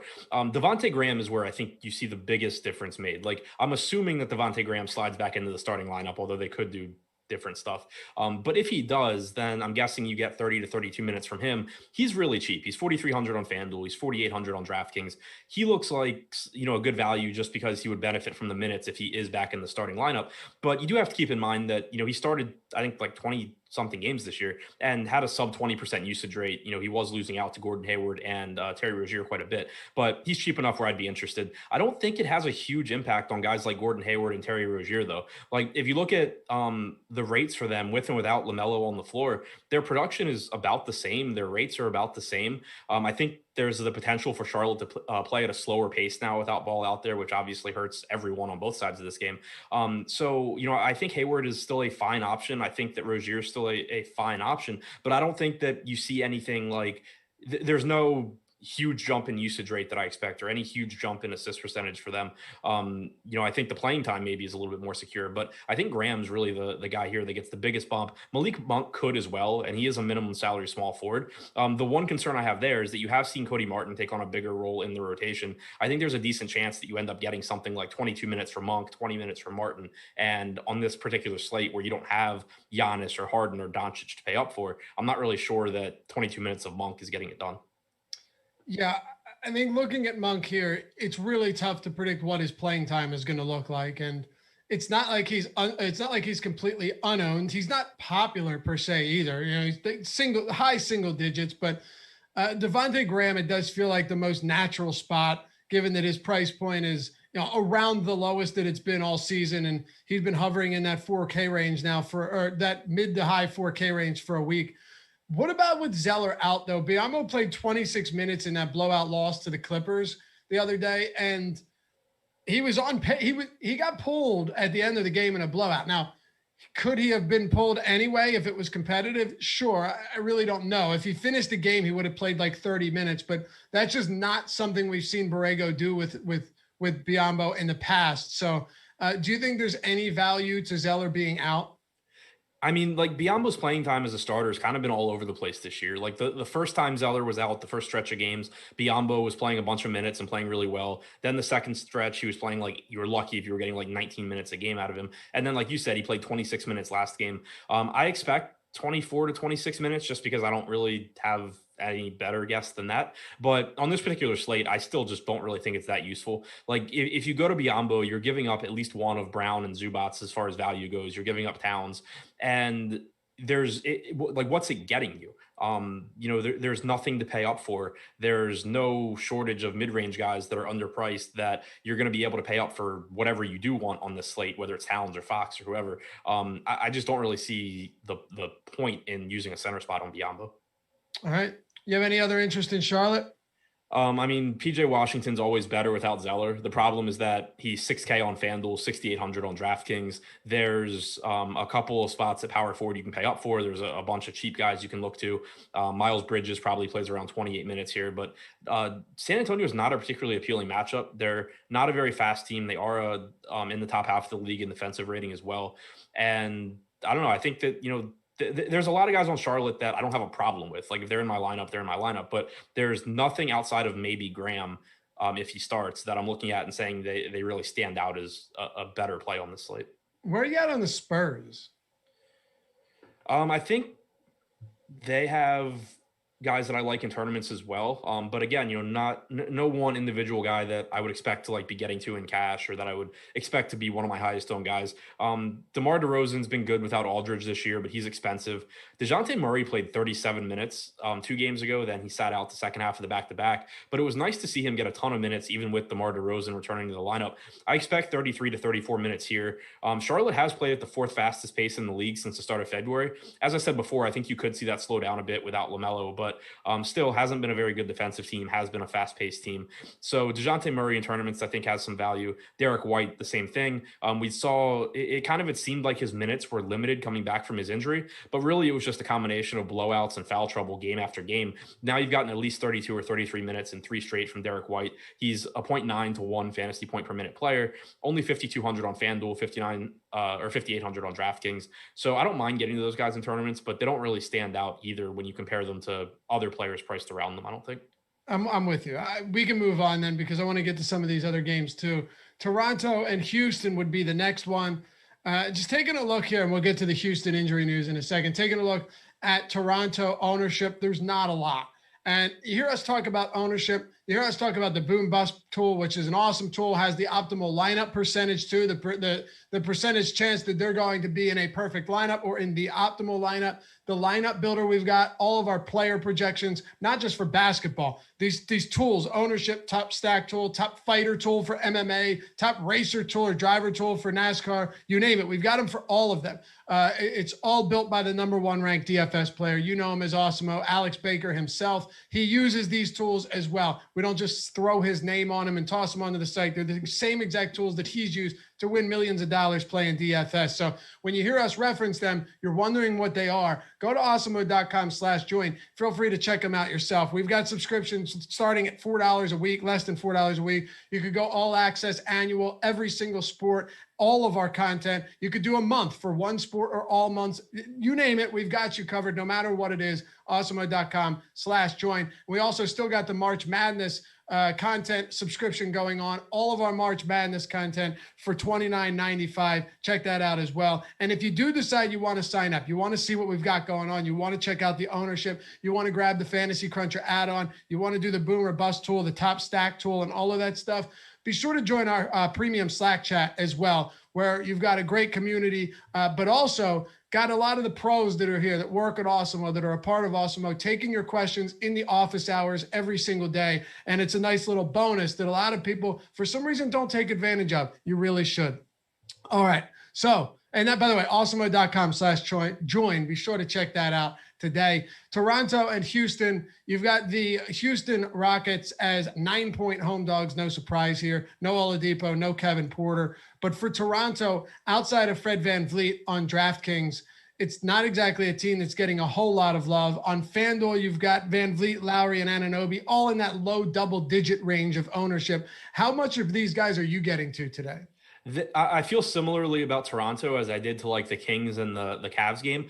I really like all of the Toronto starters outside of Norman Powell at his current salary, because Houston's one of the best matchups you can get. They play fast. They don't defend well. You have no Oladipo. Obviously, PJ Tucker's gone. Toronto should be able to put up a bunch of points here, and I think you get good fantasy production from these guys, but there's just always like one or two guys that you can point to on the slate that look a little bit better, but that drives down the ownership. And, I think that Kyle Lowry at 8,100 on DraftKings, it's going to be tough to get him in lineups, but he's only projected for like 5 or 6% ownership. He's got a 6 or 7% chance of being in the optimal lineup. I think he's got a very high ceiling here. VanVleet at 7,600, I think, is the most favorably priced guy from Toronto. And like you said, he is getting the most ownership on DraftKings, but I think he's a very good option.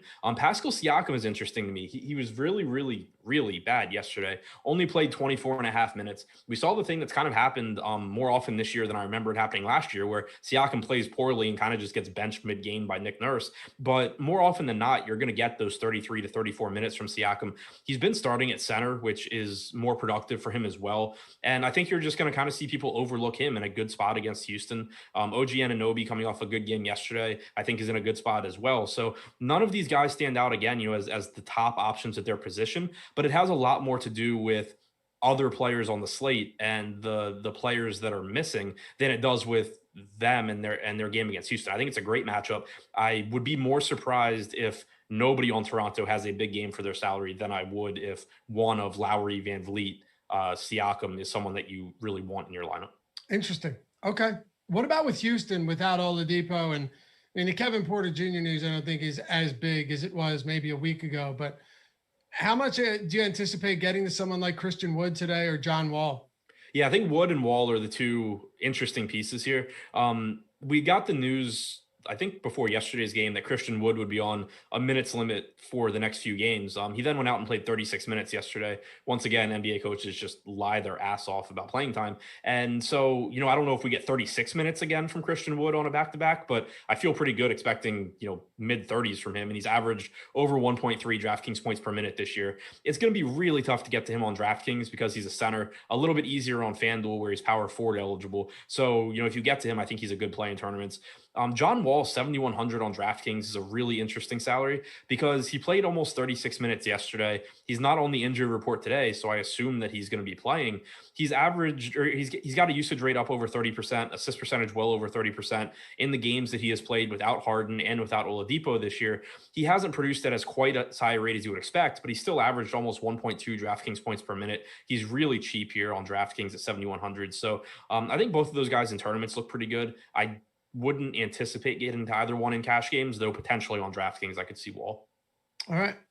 And by the way, no, we do not overlook your super chats. As you'll hear me say every show, Jordan Klein, our wonderful producer here, grabs all of them, sends them to me, and then we take them towards the end of the show. This is a game-by-game show, right? We get in a rhythm. The Live Before Lock show, it's a whole lot easier to answer your questions because there's no real structure to it. And by the way, be sure to check that show out right after the show. Coming up after us, 6:30 Eastern time, Chris Spags, Josh Engleman, a great tandem there, taking you all the way up to lock. And then it's the late slate swap and sweat show. No, that's not a porno. It's a late slate DFS show. The only one out there, Chris Spags and EMAC taking you up till 10 p.m. lock. All right, let's talk about Indy and Milwaukee. This is the big one here. There's some news that we just got surrounding the Pacers right before this show started. Malcolm Brogdon, Miles Turner questionable. And then the biggest news of the day, Giannis Antetokounmpo is out from Milwaukee. So let's do our scenarios here for the Indiana Pacers. First, Adam, this isn't something we had prepared for, but now that they're questionable, what are you doing with them if they're in? Easiest way to do this. And then if they're out, how does that change the dynamic of this Pacers team and this game or this slate as a whole? So if they're in, I'm not super interested in either of Brogdon or Turner. Turner in particular is just going to be, so tough to get there at center outside of like the largest field tournaments. Brogdon at his salary is okay. But again, like I think Wall looks a little bit better. There's a lot of point guards that I would put ahead of Brogdon regardless.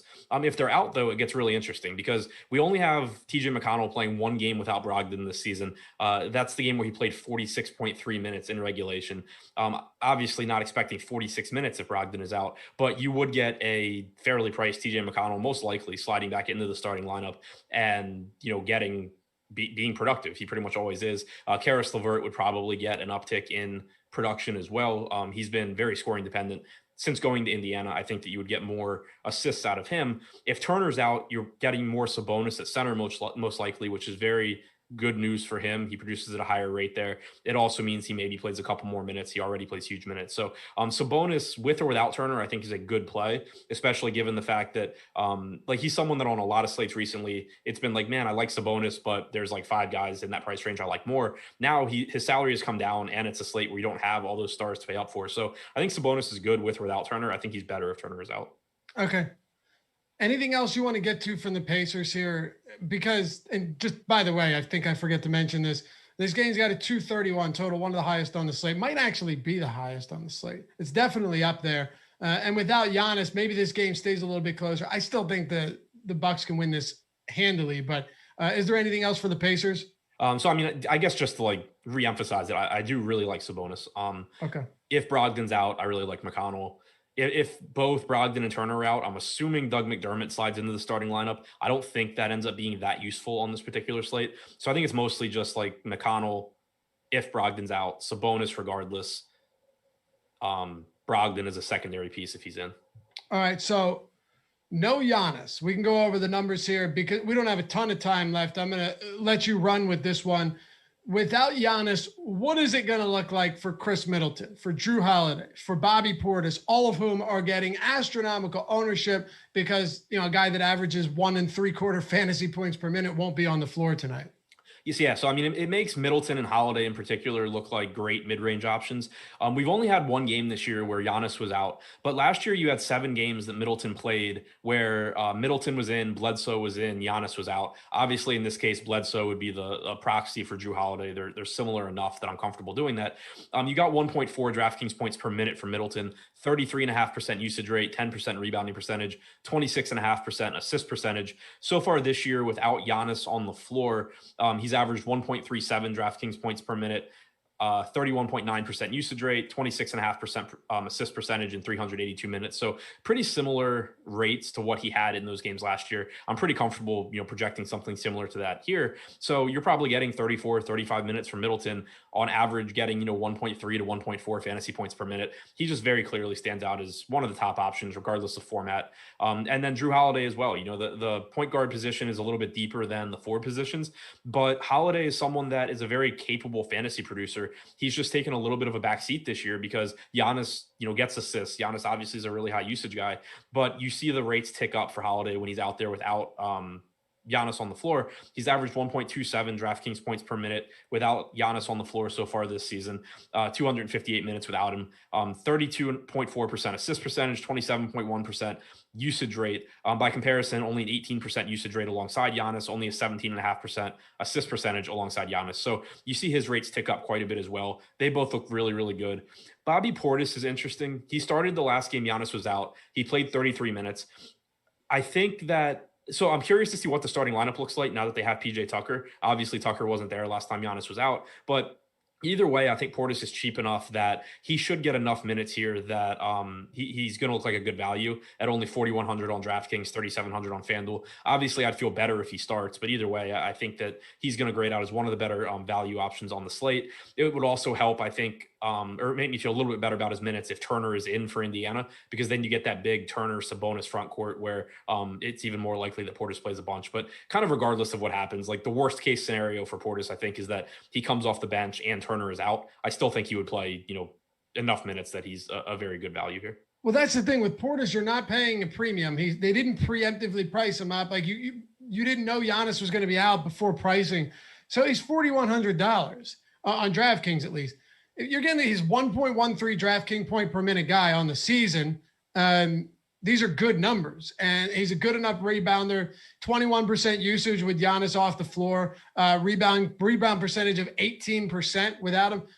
Even if you were only let's say you only got 24 minutes from Bobby Portis at 4,100, I still think there's a lot of room there. Now, 24 minutes is a lot more than he's been playing recently, but you take Giannis off the floor, that's a huge bump. So how many minutes are you giving Bobby Portis? If he starts, I think like 28 to 30. If he comes off the bench, like 20 to 24, 22 to 24, yeah. Like the worst scenario for Portis is if Turner is out and the Pacers go with McDermott as the starting four, you could potentially get Milwaukee running lineups where like Pat Connaughton gets more minutes, PJ Tucker gets more minutes, Middleton plays some at the four.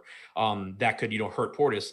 But even then, like I think he's getting the backup center minutes and enough time at the four that he should be able to pay off his salary. And that's the worst case scenario. Like there's a lot of, very high upside scenarios where he gets the start and he plays well, or, he comes off the bench and he plays well, whatever. If he were like 5K or 5,500, I'd be kind of scared here. At this salary, I think that even if he plays fewer minutes than I'm hoping, he's going to get there enough that it's still a good play. If you like DFS content and you think we do a good job, guys, hit that thumbs up. We, what do we got? 2,600 people watching. At least get us to 500. Be greatly appreciated here on the Deeper Dive. So I think we hit on mostly everything from Milwaukee. We got 3 games to go, but this one's really one of the most important. Anything else from either side you want to touch on? I think I need to mention Brook Lopez just because people are going to go to every Milwaukee piece. Lopez hasn't been a whole lot better without Giannis this year. Like he's still kind of just been the same guy. And it makes sense. I mean, he's someone that he boxes out well. He creates rebounds for others, but he doesn't grab a ton of rebounds himself. He's not a really high usage guy, and he's not someone that's going to create without Giannis out there. So I do think that Lopez probably plays more minutes tonight without Giannis. But when you have Moses Brown and you have Ivica Zubac, I do think Lopez comes in behind those guys as far as values go. He is certainly a guy that if the ownership is low, you could use as, similarly priced pivot and just hope that he makes a bunch of 3-pointers. But I do think that he's behind those two guys. All right, let's move it forward then. Boston and Memphis Grizzlies. Let me ask you, if I asked you, what's the Boston Celtics record this year? What would you guess? Win percentage? 58. Okay. So they are currently 500. I just thought they'd. Oh, wow. I thought they were better than that. Yeah, I thought they were better. They have a worse record than the Hawks and basically the same record as the New York Knicks. So yeah, it's been a bit of a rough season. I know they've dealt with some injuries and some COVID, but so have a lot of teams, right? And now they face the Memphis Grizzlies. They are still favored 2-point dogs on the road, 219.5 total, not a big total in this one. And just to set the table for you, Adam, ownership here is coming in on Jaylen and Tatum and Smart, all of those guys getting a little bit of love. Nothing absurd because that's all going to Milwaukee and OKC, but there's a little bit here to talk about. Yeah, I think that you see a lot of guys benefit from Kemba being out and also from Tristan Thompson. We've talked about Daniel Tice recently, and outside of, I think, one game, he's played really, really well. He produces at a higher rate when Thompson's out. He's closer to the basket. His usage rate goes up. He shoots better, rebounds more, and he's still pretty cheap. So, there's a lot of cheap options here, but I do think Tice is someone you can look to, especially in tournaments as a pivot away, for example, from like Bobby Portis, who I think is probably going to project as a better play, but Tice still gives you a pretty high ceiling. Marcus Smart should stay in the starting lineup. He's averaged almost a fantasy point per minute without Kemba and with Tatum and Brown this year. So I think he's a good option. Not my favorite amongst the shooting guards on the slate, but I do think Smart's a good option. Brown and Tatum are the two, I think, highest upside guys here. That kind of goes without saying. Tatum's averaged over 1.3 DraftKings points per minute this year. In the games he's played without Kemba and with Brown, his usage rate gets up to about 32%. His assist percentage gets up to about 22%. So he takes on a little bit bigger role as a scorer and the playmaker, which you would expect. Jaylen Brown also gets a bump in usage without Kemba. He's averaged about 1.21 DraftKings points per minute in the games with Tatum and without Kemba, compared to about 1.13 when they're both active. So you see a bump for them. You can get a little bit more playing time too. The last time Kemba was out, Brown played 39 minutes. Kemba played 37. I would expect they both play around 36 here. So both guys are good options. It also helps, of course, that they're at the forward positions, which aren't quite as deep as the guard positions and don't have the clear lock plays the center position does. Are the Grizzlies one of your least favorite teams on the entire, or are the Grizzlies one of your least favorite teams on the entire slate? We said it right the first time. Yeah, they're one of my least favorite. Boston has actually not been very good defensively lately, but I do think getting Marcus Smart back should help with that. Memphis, John Morant, if you get to him in tournaments, it's fine, but I think that there's going to be low enough ownership on so many guys that I like a little bit more, like Kyle Lowry for $800 more on DraftKings, for example, at 5 or 6% ownership. I like a little bit more than Morant, but you are going to get probably 33, 34 minutes from Morant. We know he's a really high upside guy. Same can be said for Jonas Valanciunas. It's going to be really, really tough to get him into lineups, but he scores a lot of fantasy points. It's just kind of a team though, where there's nothing I can point to and say, I think they look like the best option at their position. And then when you start comparing them to secondary options that are getting some ownership, but not a ton, they still kind of come in as tertiary plays, in my opinion. All right. So I guess that's it for this game. Yeah, that's all I got. Let's go to Utah and Chicago. Remember, all of these shows you can check out in podcast form, any platform, whatever platform you listen to podcasts, we got you covered. Of course, the deep dive live before lock, they're not on there because there's no shelf life, but strategy show, the slate starter, and all of our other stuff throughout the day, throughout the week is in podcast form if you don't want to go on YouTube for it. Utah and Chicago, the Utah Jazz, 8.5-point road favorites, 228 total. Rudy Gobert's questionable. If he doesn't play, how does that change the dynamic of this slate? If he doesn't play, you get, I assume, Derek Favors starting. He's a center on DraftKings, which just makes it an even bigger nightmare. On FanDuel, he is also a center, which, he's a minimum salary center. So you would get Favors as a very, very good point per dollar play. He'd be a great option. He would just be another guy that you're throwing into the mix with Brown and Zubac. Outside of that, I don't think it makes a big difference. Gobert, I don't think is really impacting guys like Conley or Mitchell or anything. Okay. Do you like Utah? Not a ton. Like you have, Donovan Mitchell, I think is fine. He's obviously a really high upside guy, but he's more expensive than other shooting guards that I really like SGA or Colin Sexton, for example. Mike Conley's kind of just thrown in the mix, I think, with other, point guards in that range. So it's another team where, I mean, if you're playing a bunch of tournament lineups, you probably should be getting to some Donovan Mitchell and some Mike Conley just because it's clear, that they can have good games. But if you're trying to narrow it down and you're someone that plays a few lineups or, whether you're hand building or not, they're not really on my short list of guys that I'm looking to get to, all things considered. Okay. What about the Bulls then? Another one of, I think, the least appealing teams on the slate. So this might be the least appealing game overall on the slate. Yeah, I think so. I mean, it's got a 228 total. It's just two teams that are essentially healthy. I mean, obviously waiting on that Gobert news, but pretty appropriately priced teams. Tomas Satoransky at 4,400 is still an okay point per dollar value. It's just, you don't need a whole lot of point per dollar plays on this particular slate without the stars to pay up for and with such a loaded mid-range. So not someone I'd anticipate getting to a lot of. Same can kind of be said for Lauri Markkanen. Like I think he's cheaper than he really should be given his upside, but he's not like drastically underpriced for his average expectation. And there's a lot of mid-range guys that are, so not really a priority there. Zach LaVine can score a lot of points. That's something everybody watching this show knows. There's nothing about this game that makes me think it's likely to happen here. There's nothing that puts him ahead of all the other shooting guards for me. All right.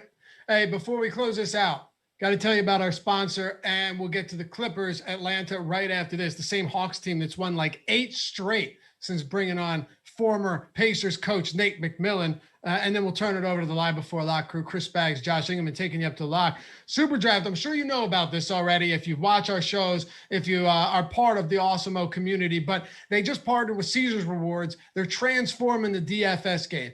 And if you don't, if you learn one thing from anything you watch here or any of these reads we do, when you hear about sites like this and you have the opportunity to take advantage of overlay, one thing in DFS that you have to do is take advantage of overlay. The edge is not the same as it used to be. That's for sure. When you're getting significant overlay on sites that are trying to get a foothold in the industry, and by doing so, they incentivize you to play in contests that have much bigger prize pools than the amount of people that are in them, you take advantage of that, exploit that, because you just are going to, over the long term, have more success. It's very simple math. They partnered with Caesars Rewards, and you get rewards for playing there. So you got a ton of big prize pools over there with a lot of big overlay. Tonight, I think you got $5K up top, the $30,000 jump shot.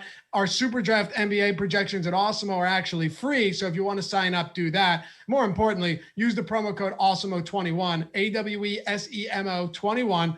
All one word, get $50 free when you deposit $50 or more. So deposit 50, get another 50 to start you off. Download SuperDraft in the App Store or go to superdraft.io. Get in on this overlay. Take advantage of it. Over the long term, when you find spots like this, it's a great way to make money playing DFS. Superdraft.io or download it in the App Store. Use that promo code Awesemo21, AWESEMO21. Get 50 on 50. All right, let's close it out, Adam. The Atlanta Hawks haven't lost since Lloyd Pierce got canned and Nate McMillan took over. Give the man some credit. The team is playing much better. Now they have to go in to face the LA Clippers, however. And in this one, they are sitting at 6.5-point dogs. What are your thoughts on Atlanta today against the Clip? Nothing that really stands out. Like if you go back and rewatch everything I said about Jared Allen, you can kind of apply it to Clint Capella, except for the big minutes part. He's averaged 26 minutes per game since McMillan took over. He's still averaging 1.36 DraftKings points per minute. He certainly can go out and give you a monster performance here, but not likely to be the best center on the slate, all things considered. Trae Young's salary has come down, which is nice. He'd been really expensive. Now he's back to 8,800 on DraftKings, 87 on FanDuel. He's averaged about 32 minutes per game since McMillan took over, but in competitive games, you're still normally seeing around 34 minutes. Pat Beverly being out certainly helps and, should help Young, just one less, quality on-ball defender for the Clippers. Still not a priority, kind of just similar to De'Aaron Fox for me, where if you pay up to be, kind of contrarian at point guard, I think it's fine. He has a really high ceiling. He's low owned. Those are all things that are nice in tournaments, but doesn't stand out as a priority. Beyond him, there's nothing really that stands out at their particular pricing. DeAndre Hunter is a game time decision. He's been out for think like a month and a half or 2 months. Yeah, his last game was like the first day in February, I think. Or no, the 29th of, I don't know. I put it in the run sheet. Yeah, the 29th of January. Okay, yeah. So, I mean, he's someone that he would just muddy that wing rotation even more for guys like Bogdanovich, Gallinari, Herter, everyone outside basically of Young, Capella, and Collins.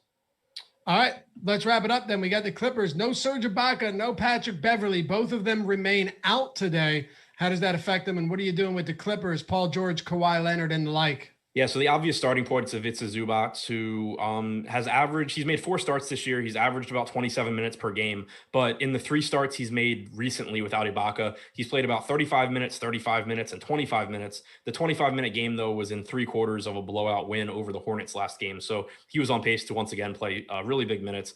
I expect him to play big minutes again here. He's averaged about a fantasy point per minute as a starter this year. He's always been a productive fantasy player. And most importantly, he's still cheap. He's 5,100 on DraftKings, 4,500 on FanDuel. Like there's just so much more upside than downside at this price point, even if he does play a couple minutes fewer than we're expecting. Kawhi and George, always, good options. I think that George is a little bit cheaper than he should be relative to Kawhi. They've produced at a very similar rate when they've both played this year. They've played about the same number of minutes per game. So I give a slight edge to George if you're trying to decide between them. And then the one other piece to point out, Marcus Morris is 5K on DraftKings, which I think is pretty easy to stay away from, but he's only 3,700 on FanDuel. So that just stands out as another ridiculous point per dollar play where, he played 36 minutes last game. He played 30 minutes the game before that. Sorry, 2 and 3 games ago. Last game was a blowout, but the last 2 close games he played 36 and 30 minutes. He's just too cheap on FanDuel given his new role as a starter. All right. Anybody else? No. All right. So how about this? This is way we'll close it up and turn it over here. Don't go anywhere. Show's coming up right on the same stream. Who are your favorite top tier and favorite value options for today's slate? And then one player, since there's so much chalk, that might be able to get you a little bit different. So favorite pay up, would be Towns. Not that many to choose from. Middleton and Drew stand out, I think, is the clear top plays. The guy that I really, really like in tournaments, last I looked at ownership, I mentioned I like Sexton, but he's a little bit higher owned.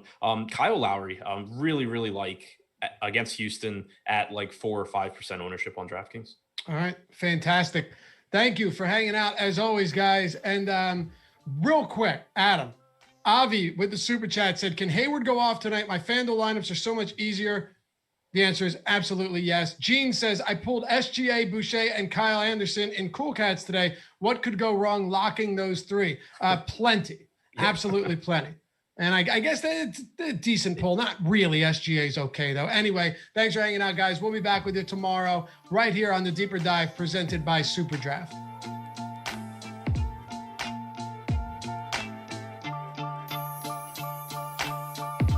Later, boys. See you guys.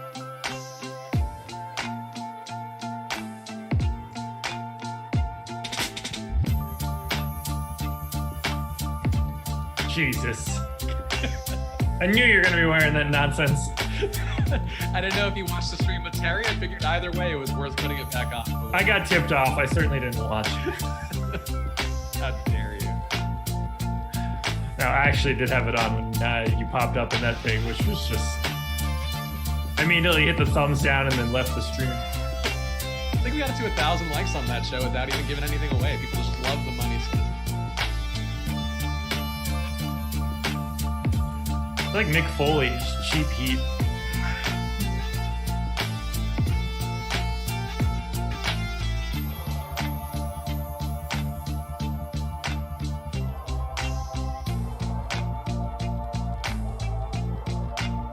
Yep, let's do it.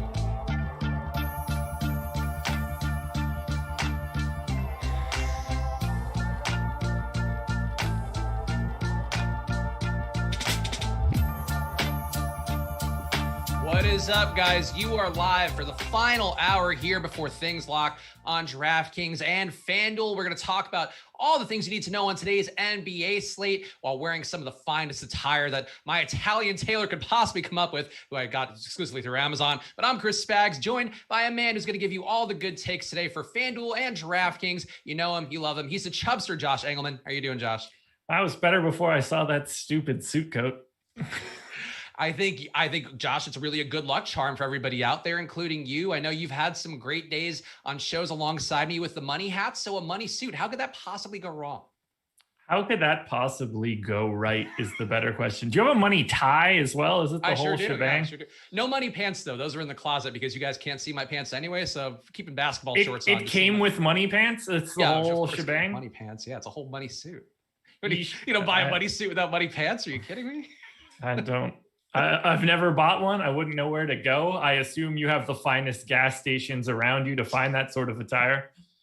Look, I think it's important to be comfortable, to really own yourself inside now. And that's what we're here to do. And part of the way you can own yourself better as a DFS player and take your life by the reins is going to superdraft.io or downloading SuperDraft in the App Store, because their partnership with Caesars Rewards, you don't need money suits. They're giving you pure money back every single day as a circumstance of that partnership, where you can use Caesars Rewards points in all their establishments across the country, casinos, restaurants, hotels, a million different ways on there. So better than your crowns and rewards points of some of the other sites. But also, they're giving you guys a special benefit if you go to superdraft.io or download SuperDraft in the App Store to play tournaments like today's 30K jump shot with 5K guaranteed, or 5K going to the first place, 30K guaranteed, 5K guaranteed to be going to the first. But if you go, use that promo code Awesemo21 on there, you'll get $50 free when you deposit $50 or more. You can download SuperDraft in the App Store and pick any players you want. They're the multiplier format, makes it so you can play all the stars. You can play some scrubs at 2x multipliers. It's a lot of fun, a little bit different than the other sites you're playing on, but close enough that you're not to do a lot of extra legwork. So go over to superdraft.io, download SuperDraft in the App Store, start building around some of Awesemo's top plays today, like Chris Middleton, Drew Holiday, Karl-Anthony Towns, Ivica Zubac. Those are just the top 4 guys on SuperDraft today. But go play. SuperDraft got a lot for you at superdraft.io or when you download them in the App Store. And Josh, I'm going to turn it over to you real fast, because I know you like to use this early part of the show to discreetly bash our pal Lofty, despite him sacrificing for really the sake of the community overall, raising a child. But the like number, Josh, a little bit lower than it maybe should be. So I'll yield the floor to you here to tell the people why they should smash it. Yeah, so I don't know how successful I'm going to be on this plug. I would like everyone to hit the thumbs up. It would be incredibly helpful to me and to the rest of Awesemo.com. But I understand your trepidation. Looking at Chris in that stupid jacket makes it difficult to hit a thumbs up. You just naturally want to hit the thumbs down. He thinks he's dressed like Ted DiBiase, but he looks a lot more like Virgil. I don't know what else to do with that sort of information other than to say, please, if you can, hit the thumbs up. It helps me out a ton, and it will really help me for the emotional support I need for having to get through 60 minutes of this show with him dressed like this. And as a bonus to Josh's emotional sanity and really a quality of life improvement by you guys hitting the like button, if you guys do get us to 1,000 likes by the halfway point of the show, so coming up in about 23 minutes, I'll give you guys the ownership projections, top 5 owned plays on DraftKings and FanDuel for free to celebrate my one live before lock appearance this week. So smash that like button now. It'll give you guys those at the halfway point of the show. And of course, go to awesemo.com/join to check out all the data that we're going to reference throughout the show. Lots of packages, whether they be express packages, much more affordably priced, or the full Monty's on there. You can get every single sport, including NBA. Go to awesemo.com/join and check them out. But Josh, we got a lot of chalk on this slate on DraftKings and FanDuel that I think looks very appealing. Some news today with no Giannis. It's going to open up a lot of opportunity on FanDuel and DraftKings for guys like Chris Middleton, guys like Drew Holiday, guys like Bobby Portis, who was going to be a chalky play on both sites. We also have the Thunder player out, or really the Thunder player really that matters, Al Horford out for them, going to make, and Darius Bazley still out too, I guess is also fairly relevant, but Moses Brown, chalk play of the day. So out of these chalky guys, Josh, is there any of them that scream not a great play? And I guess you could throw Devontae Graham in the mix too as a value play on DraftKings in particular. Does seem like he's coming up quite a bit, not maybe as necessary on FanDuel, though I think would still grade out pretty well. So out of all these chalky injury affected plays, which one, if any of them, seem a little fishy to you? So there's a few, actually. Bobby Portis's ownership is completely understood. I know why it's happening. I just think that he has some highly variant minutes tonight. I don't think it's out of the realm of possibility that he plays 20 minutes. I also think it's super realistic that he could play 30. And if he plays 30, you probably need him. So it's not that I have like an issue with Bobby Portis. I think he is one of the better options you could have on DraftKings. 50% ownership seems just a hair higher than I would like to get to. I'd be more likely to be in like the mid 30s range. So again, he's still very highly ranked play, a top 5 play for me overall, but in like a cash game, no brainer. But if you're in large field GPPs, I think that's one spot where you can pretty easily get away. We've got a little bit more value on the slate now, whether that's Moses Brown or Zubac, $250, $100 centers that I think you can get to pretty easily. Although, spoiler alert, not a huge fan of Zubac either tonight. That one I'll probably pay for in the long run. It doesn't make me feel comfortable. I rally for that guy pretty regularly, but just center eligible. You have Moses Brown and you have Zubac. I think Moses Brown just sort of looks like a little bit better of an option. They're both at comparable ownership. I would rather just go to Brown over Zubac given the ownership. And I think there are just other ways to spend your center allocation today. Yeah, I think Brown, I agree with you. I think that he's going to be the stronger play relative to Zubac. And one thing with Zubac that I think it's not a trap because I think he's still been fine so far. As Adam mentioned on the deeper dive right before us, still playing upwards of mid-30s minutes in games that are competitive. Last game was not competitive, so he didn't see his full run. But I still think on a per minute basis, I would have questions about Zubac's ceiling. And I'm still going to play a good amount of them. But if you take just, put Kawhi on the floor with him or put Paul George on the floor with him, you see that usage come down just a little. The rebounding comes down just a little. And I have some concern that he doesn't have the ceiling, whereas Moses Brown, and in this spot where you need some size, he's going to be a foul risk, I would say. But still, besides that, can't really account for that as part of your DFS process, or at least, not at much volume. Moses Brown, to me, going to be able to play as much minutes as he can handle for the most part, and been a prolific rebounder, doesn't have to compete with guys like Kawhi Leonard and Paul George for shots. I think Moses Brown is the better play by a good amount over Zubac, even though, I get why Zubac projects well. Yeah. I just feel like I would knock that projection down a point or two for most systems.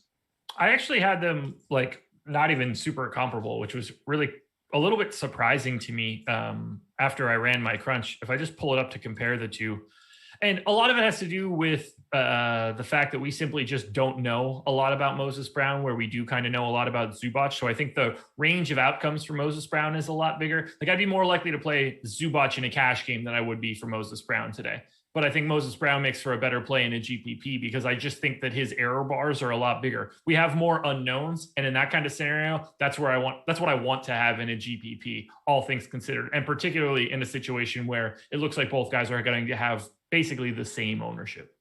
Also got news a couple of minutes ago. Darius Garland expected to play, so make sure that you're not, upgrading Colin Sexton too much. Still a fine play in this spot at home against Sacramento, but with having Garland in, definitely not a must-have play by any stretch. And the ownership actually for Sexton does seem pretty high, so something to keep in mind on DraftKings and on FanDuel too. 14% projected ownership for Sexton, so that's not something to sneeze at. I think we should talk more about Milwaukee, though, because you mentioned your Portis take, and I'm going to play a good amount of Portis, especially on DraftKings today. I'm not max entering on FanDuel today because I just didn't feel comfortable doing that outlay during the live show, even though, Josh, I don't know if you've caught this. I've been playing on FanDuel recently, having a great time. Love that you can 150 max it out, putting a small car on it, which I appreciate. I love the FanDuel experience. I can completely agree with you that trying to do both of those things at the same time while hosting the show sucks. Yeah, so I am playing mostly on DraftKings today, but did get my FanDuel single entries in.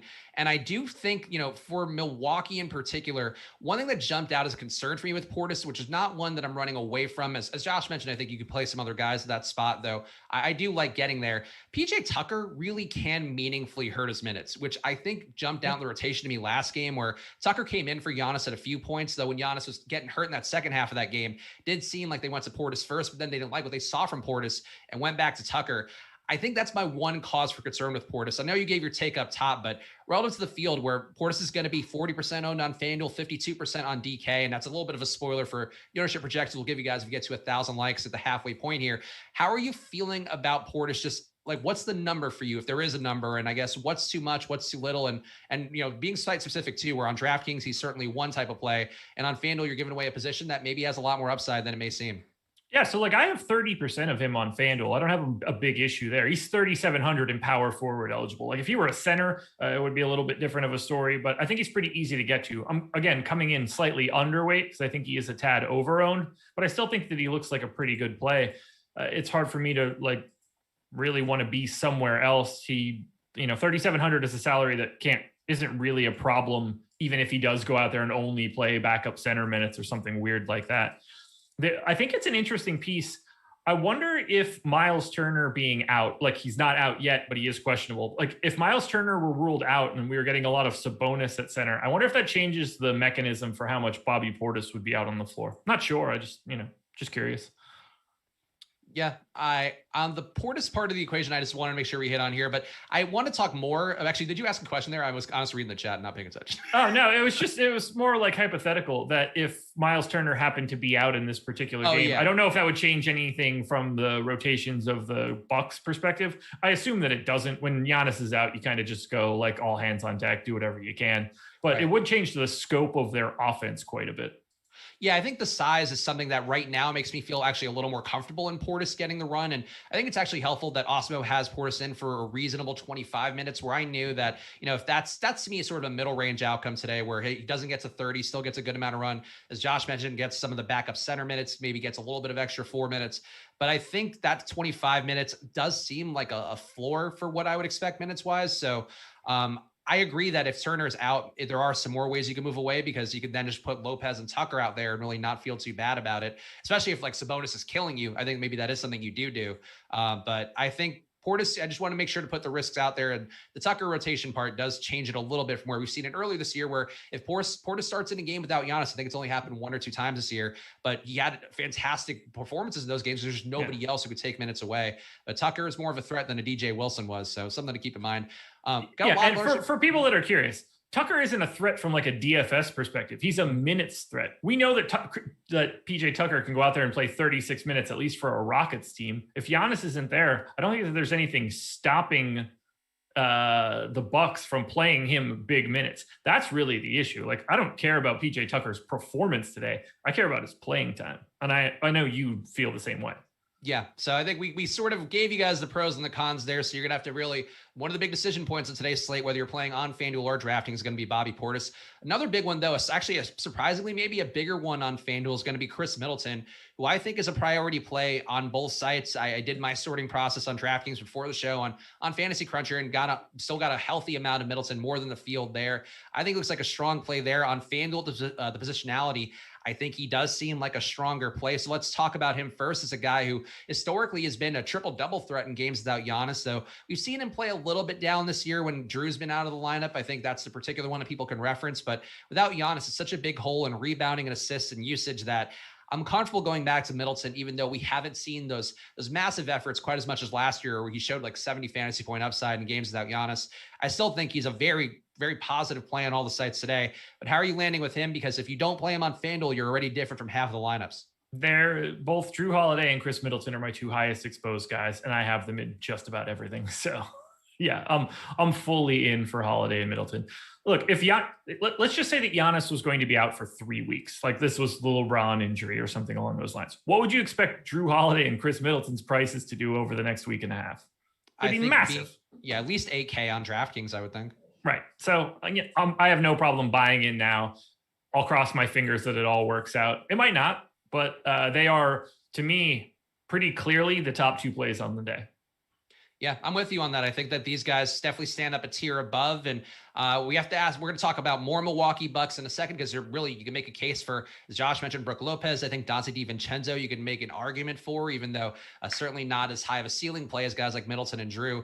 But how many bucks is too many for you? If you are, I know it's a question everybody always likes to ask. And for cash, I think for this one, especially, we could say, I think $3 seems like the appropriate amount for cash, but for tournaments, I don't hate getting to 4. I think if anything, maybe that does get you a little different by having that 4th buck and hoping they can stretch to get there in a sort of down pace spot against Indiana. But for cash and for GPPs, how do you feel like, how many bucks is too many for you tonight?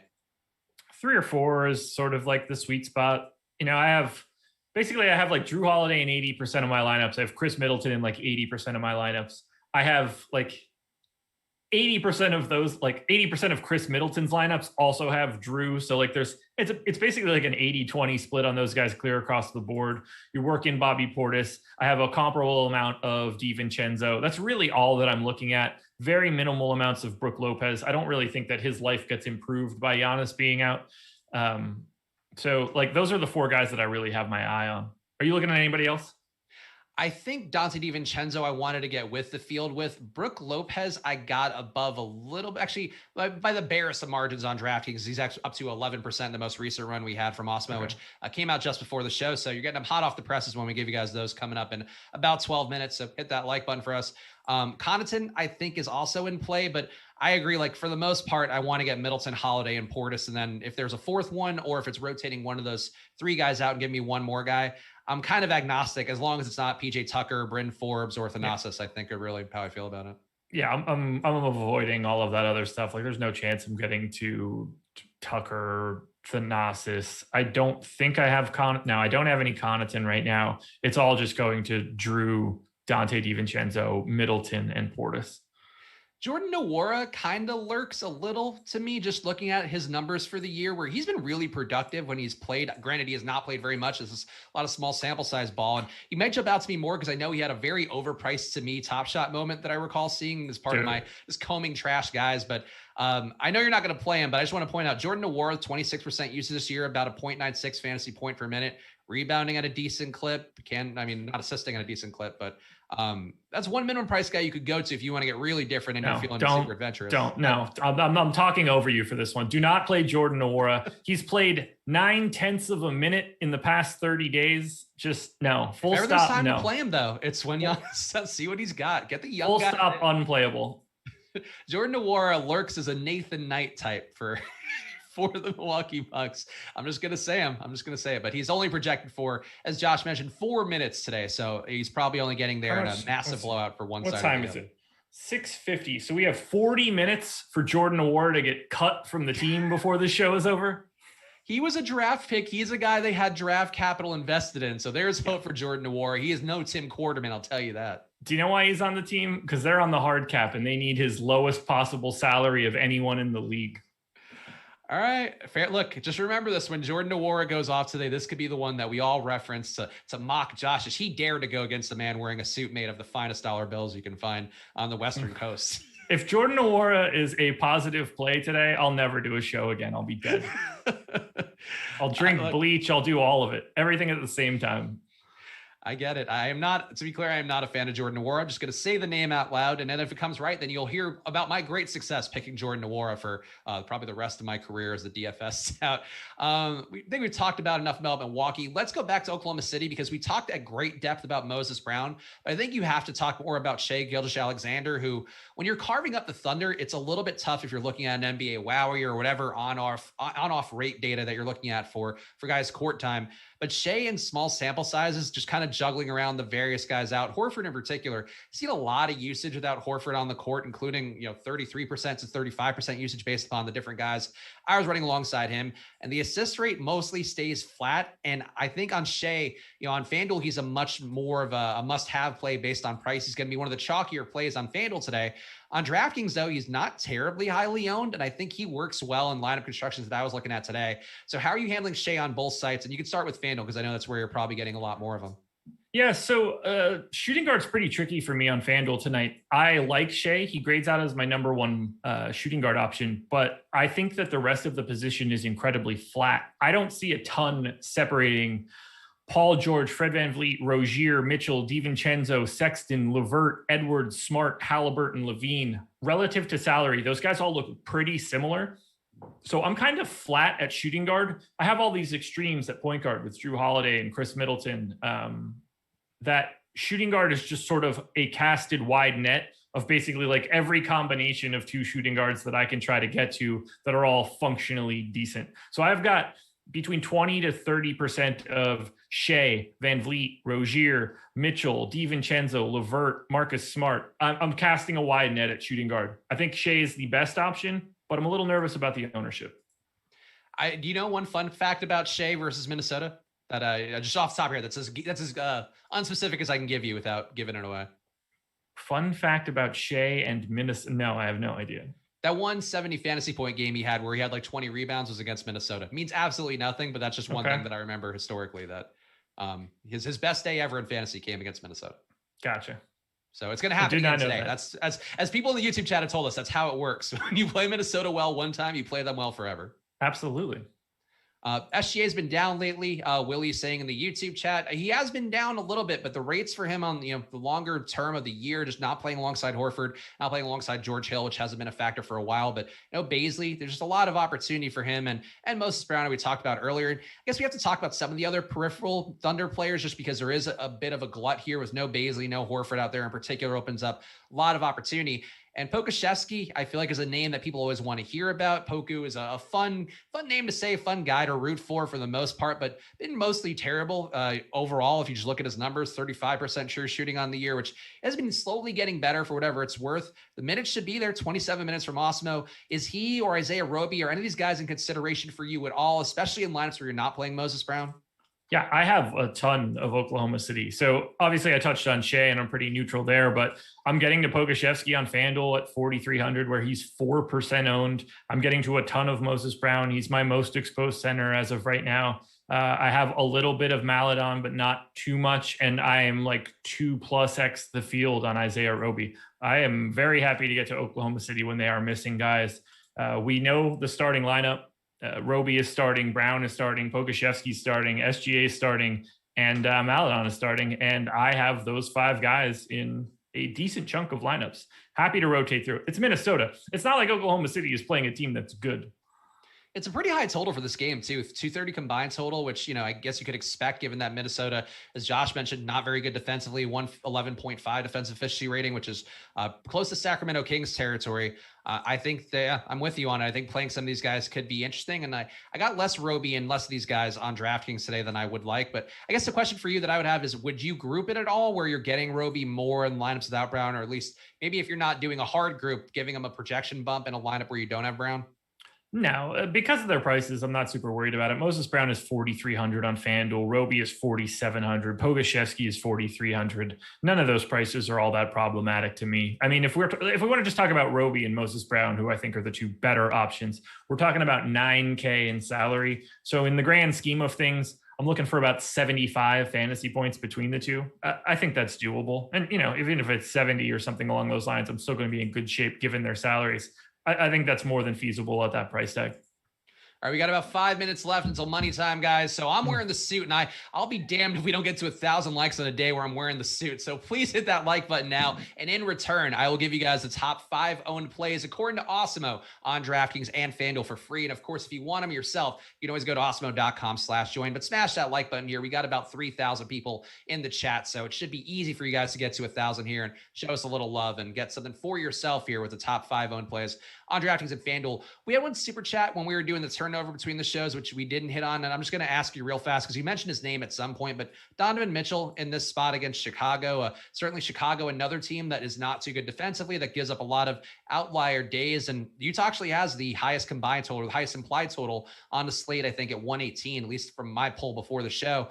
Going against Chicago, Josh, if you have any interest in Donovan Mitchell, and I apologize to the super chatter, we have to get to our stuff. We have to hit on top for everybody before we get to the specific questions from you guys. Yeah, we definitely want to hit on Anthony Davis's question in a little bit, but I actually like Donovan Mitchell today, mostly because of his ownership. He's projected for single digits on FanDuel today at 8,400. We've got Paul George at 17%, Fred VanVleet at 8,100 at 15%. We've got some of these other guys that are expensive. $7,700 Anthony Edwards more owned. I kind of like the idea of going to someone like Donovan Mitchell in a spot where I think scoring shouldn't be all that difficult for him. But more importantly, in a GPP, a single digit owned Donovan Mitchell on a day where I don't think his price tag is all that problematic. That's just the kind of guy that I want in the large field stuff. All right, let's hit Anthony Davis' super chat too real fast, because I think this is one that's going to be relevant for a lot of people. And that's normally what we're trying to do here. So don't take offense if we delay on your super chat or any of those things. So we're trying to make sure we cover the big news items for everybody out there as much as possible before getting more specific with things. But Anthony Davis, one of our regulars, saying, good luck, everybody. Make that money. Question: I may have missed your take on Graham, Josh, but I saw a tweet saying play him less on FanDuel. Why don't you like him? He's referring, Josh, to the, of course, but I'll set the table for you. The sim numbers that Josh tweets out every day, where he's talking about guys who appear under-owned or over-owned relative to his chances of them, or what he sees the chances of them making a winning lineup. So give me your take on that, Josh. Elaborate more on your tweet about him being played less on FanDuel. Yeah, it's a couple things. So one, he wasn't very good to start the beginning of this year. There is that. Two, I mentioned it a little bit on the process show. I think he has a little bit of a thing with Cody Zeller, the same way that we've seen Lou Will with Montrezl Harrell in the past. And I know it's something you and I have talked about on Live Before Locks, where because of the synergy that they have in running their pick and roll, like when Montrezl Harrell missed games, we saw Lou Will not take the jump that we thought that he would have in those same sorts of minutes. And I think that's sort of happening with Devontae Graham. His rates aren't all that high with Ball and Zeller off the floor. It's still like 19 to 20% usage, no real assist rate bumps. And I think that there's enough value on this slate, whether it's Drew Holiday being $1,000 cheaper than he should be. I like Darius Garland today at point guard. If we're talking about further down the line in positions, like 56K Larry Nance, or then we get to like $3,700 Portis, all of the guys from Oklahoma City. I think there's enough value out there today that I would rather just pay up for most of the rest of the shooting guard position and avoid Graham's ownership, because I don't really see him as a fantastic play. I think he's fine. To me, he's in the optimal lineup about 8% of the time on FanDuel. That's half of his current ownership and also behind 12 other shooting guards. He's just too far down the priority list for me. And I didn't see anything in the rates so far this season when those guys are off the floor that makes me think that I'm underrepresenting him at all. Was he the same story for you on DraftKings? What's the price tag there? 48. I'm pulling it up on He's DK. got dual position eligibility too. Point guard, shooting guard? Yep. Yeah, basically the same. So I think that he is more frequently in the optimal on DK. Showed up there about 15% of the time. Last I looked, he was owned in like the high 20s, almost 30. Is that still the case? Yeah, still the case. Okay. Yeah. So it's the same sort of story. I think he's just picking up a little bit more than he really should. If I just look at guys, let's see, let me scroll down here. 4,800, right? 40 something, 4,800. So guys around him that I think are just viable pivots. Like I don't hate 52. So 5K Maladon makes me hate myself, but I like him better as a leverage play in a GPP. I like Graham more in small field stuffs than small field stuffs. What am I saying? Small field stuff than compared to like the large field GPPs on DraftKings. But I do like him more on DK than I do on FanDuel. Yeah, I agree. I think on DK, he definitely, to me, looks like a better play. I guess the one thing that I think is interesting, and I feel like it might have been Eric Lindquist talking about it during the tip-off show, but somebody was talking about it over the last couple hours, and the minutes for me with Devontae Graham, I agree about all the rate stuff. The minutes for him get a little more secure. Like Awesemo has him in for 31 today, and I think that's the one thing I could pin my hopes to a bit more. But I agree with you for the most part that he loses LaMelo Ball, who's going to play the mid-30s minutes then, and his minutes take a shift up. But it's kind of like the old Houston Rockets teams, or even the one this year with Oladipo and Wall and Eric Gordon, where you have one guy out, except Malik Monk fills in and then is that third guy, and he's taking away some of that production. So I don't think there's a crazy ceiling for Graham. I do think his price opens up a little bit more on DraftKings than it does on FanDuel, but that to me is sort of his function. And I agree he's going to be overowned, but I think I'll actually be a bit over that number, even though you very much could see somebody getting there and beating out his projection. But on a projection basis, I think he's one of the cogs for me on Fantasy Cruncher that just made the lineups work. So I ended up getting a lot of them, and I'm just not gonna change it. Yeah, I don't hate it on DK. By the way, OG Anunoby out. Oh, that's interesting. All right, we'll talk about that and talk some more about the Hornets in a second, but we are at the halfway point of the show. Didn't get to 1,000 likes, but I'm confident you guys are going to do it while I give you guys the top 5 owned plays on DraftKings and FanDuel, because it's money time here on Live Before Lock for the only time this week. So cherish it while you have it. Make sure to watch the tip off the other 4 days of the week. But let's go get the top 5 owned plays on DraftKings out right now. And number 1, the top owned play according to Awesemo's projections on DraftKings came out just 11 minutes ago. Bobby Portis, number 1 at 58%. Number 2, Chris Middleton at 45%. Number 3, Drew Holiday at 31% rounded up. Number 4, Moses Brown, 30%. And number 5, Devontae Graham at 29%. Josh, with those top 5 guys, Portis, Middleton, Drew, Moses Brown, and Graham is the one you move away from, right? Based upon what we just talked about? Correct. Okay. And in Portis too, we talked about that earlier in the show if you guys missed those takes, but Portis definitely looks like a strong play on his face, but some ways he can lose minutes. So keep that in mind, but a deserving chalk play for sure. On FanDuel, the top 5, Chris Middleton, number 1 projected owned player from Awesemo, 52%. Number 2, Bobby Portis at 38%. Number 3, Shai Gilgeous-Alexander at a slightly lower 38%. Number 4, Drew Holiday at 37%. And number 5, Jaylen Brown at 28%. Josh, out of these 5 on FanDuel, Middleton, Portis, Shai, Drew, and Jaylen Brown, is Jaylen the one that you feel weird about there? Or I know you voiced some concerns about SGA. So which one stands out as one maybe you'd get under on out of the top 5? So it was Middleton, Brown, Portis, Shai, and Drew. I don't even know if I have one. Like Jaylen Brown's my third most exposed small forward. It's probably Jaylen Brown, but it's really nobody. I'm still on all of those 5 guys. All right, we got a question from Jacob Kimball in the YouTube chat too, which we're going to jump back and forth, take some questions in the premium Slack, and talk about some more things on the slate as well while we get through everything. But this question seems interesting because we talked about OG Anunoby being out. Jacob's asking if you'd be upping your Powell exposure with OG out. And I'll say for me, I don't know that affects things too much. OG, not the highest usage guy. If anything, maybe opens up a little more for Siakam and Boucher, I would think, than Powell. But how do you feel about that, Josh? Is there anybody who you think takes an appreciable jump upwards with OG Anunoby out? I don't think so. Not anybody that's jumping out to me right now.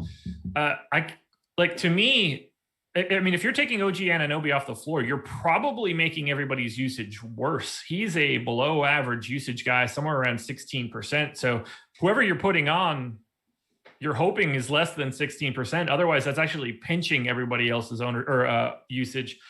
I wasn't hugely on Toronto before this. I don't think that the impact is going to be all that big here.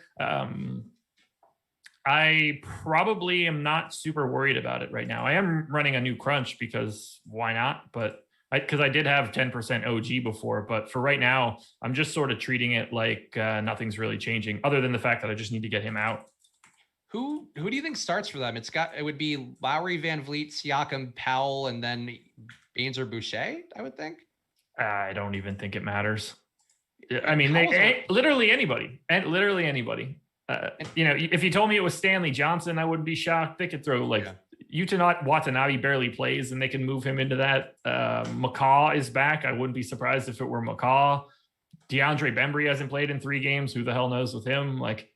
I don't think it really matters who that guy is. I think they're just going to rotate through everybody. They're sort of like the Warriors in that I think that everybody that isn't one of their 4 main guys can play 16 minutes tonight. Yeah, that seems reasonable. And for what it's worth, Anunoby was in for 31 minutes from Awesemo, and he already had Powell in for 33 minutes, even with that 31 minutes going to Anunoby. So it shouldn't change things too much there. Let's keep going through here. See if there are any questions. Nothing. Let me go back to the premium Slack real fast. Nothing good in the premium Slack. So let's keep going through the rest of the slate here. And I'm trying to think if there were any other important spots. John Wall seems like maybe an important spot. I know people were asking questions in the chat before. No Victor Oladipo for Houston. He's resting with whatever injuries he has. They try to keep him fresh, either for staying on the team throughout the rest of the year or getting traded. But Houston in this spot, you have John Wall picking up good amount of usage, good amount of a uptick in assist rate as well. Kevin Porter Jr. currently projected to be in by Awesemo, but he's still questionable, right? I don't think we know for sure he's in. Yeah, he is. Yeah, so he's questionable right now, but John Wall for you, I think he looks like a pretty solid play on DraftKings. Certainly not a core play that I'm dying to jam into every lineup, or I guess he could be a core play without being one you're jamming in a bunch. But I think to me, 16% ownership, that's where he was in the most recent run of ownership we had. A little bit light. I'm coming in slightly heavier than that. I don't mind the spot for Wall. He's been pretty good, really, when given the opportunity and the run in the same spot today against Toronto. How are you feeling about Wall? Is he a strong play to you, a mediocre play? Does he get to become more of a must play if we do see Porter get rolled out? I barely have him, actually. So I guess not that strong of a play. I'm much higher on Christian Wood than I am on John Wall for today. I have Wall as my number 10 point guard, and he's owned a little bit more than I'm currently thinking he should be. So I lose out on guys like that, and I start grabbing some of the guys that aren't really picking up any ownership. 13% ownership doesn't seem all that problematic to me, at least on from a FanDuel perspective, but I'm just getting to different guys in that price range. I have more DeJounte Murray. I have more Kyle Lowry. I have more Ja Morant. That seems fine to me. But really, it's just me having Drew Holiday and then rotating through every other point guard that's viable. Okay. So yeah, John Wall, I think I'm a little more into on DK 7,100. I do like that price point for him. He's shown the ability to have slate breaking potential, or at least, slate necessary to win potential, I think, at that price point. So don't mind getting there, but I think he would become, to me, a more interesting play if Kevin Porter Jr. are out. Worth noting that you do have DJ Augustine now in this Rockets rotation, or, able to take some more minutes away. So maybe it doesn't mean a ton if Porter ends up out, but 26 minutes was the projection, or 24 minutes was the projection from Awesemo for Kevin Porter Jr.'s minutes today. I think that's one question I wanted to ask you because I think it's important on FanDuel. I know people were asking this earlier in the chat, in the YouTube chat, Siakam or Wood for you, because on FanDuel, I think a lot of the popular constructions make you have that 1v1. So do you view anybody being appreciably better between Siakam and Wood on FanDuel? Yeah, it's Wood. It's not even remotely close for me. I have 42% Christian Wood and 2.5% Pascal Siakam. Okay. So I like Wood by a lot too there. And I think the potential for his minutes to come up seems like a good thing too. Awesemo has been for 32 today. So I think there are a lot of ways that Wood has a bit more upside though. I guess the Siakam get a little bit better without having Anunoby. It does make it so Nurse can't give the hook to him at all if he is playing in a way that Nick Nurse doesn't like. So I think Siakam feels more secure, but I still would greatly favor Wood. I'm just trying to make a case here for Siakam. I don't know. I did not pull the data because I don't think that I have to. I'm just going based off of my head. I can't imagine having OG Anunoby off the floor would help anybody. Okay. I don't know what he's taking away. Like he's not like some sort of elite assist guy or rebound guy. He's not shooting. I don't really know what we would be taking from him. So to me, there's not really a change.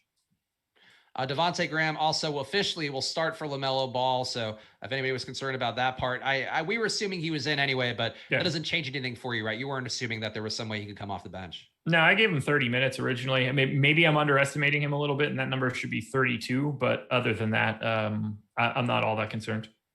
All right, we talked about Jaylen Brown as one of the chalk plays. And again, guys, hit that like button if you can. We appreciate it a bunch. Helps us get seen by more people and also just makes us feel good about ourselves here as we're laying our lives on the line for you every day here. Really, our lineups on the line every day for you guys on the show. So smash that like button. And also come back later. Come back at 6 p.m. West Coast time, 9 p.m. East Coast time, because I'll be back here on the Late Slate Sweat and Swap show talking for an hour about the Showdown slate. So that'll be great fun. We will find a way to fill that hour. I believe it's me and your old pal EMAC today. So make sure to tune in, come back for that. EMAC cuts a little loose.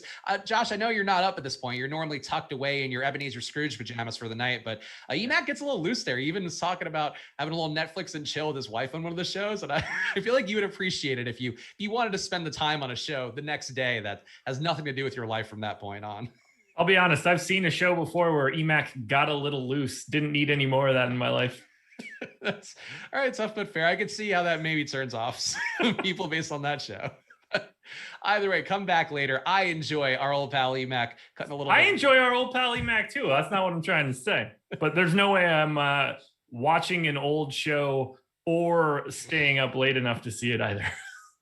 Tough but fair. Trying to go through. Let's talk about Boston a bit more because I think this is one team where we mentioned the Jaylen Brown ownership earlier, being one that's going to be very crucial today on FanDuel.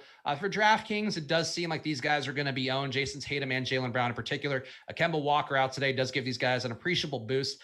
Marcus Smart, I think, appeals to me the most out of these guys relative to ownership on DraftKings. And I'll have some Tatum, I'll have some Brown. I get the Brown play on FanDuel a bit more, but I just feel like Smart has a bit more to gain here in terms of what the things that he does being added, because you can just lead the offense a bit more without Kemba, at least bring the ball up, at least have a shot at jacking up some of his occasionally ill-advised threes. And the minutes too, 35-minute projection from Awesemo today, I think makes Smart the one that I'm intrigued by the most on DraftKings. But just give me your take on Boston overall here, and a spot against Memphis that honestly kind of surprised the totals as low as it is. But Memphis has given up some decent days and is good enough to stay competitive on there. And they're actually the favorite at home, which may be a bit of a surprise for people who still think Boston is really good. They maybe not so good this year.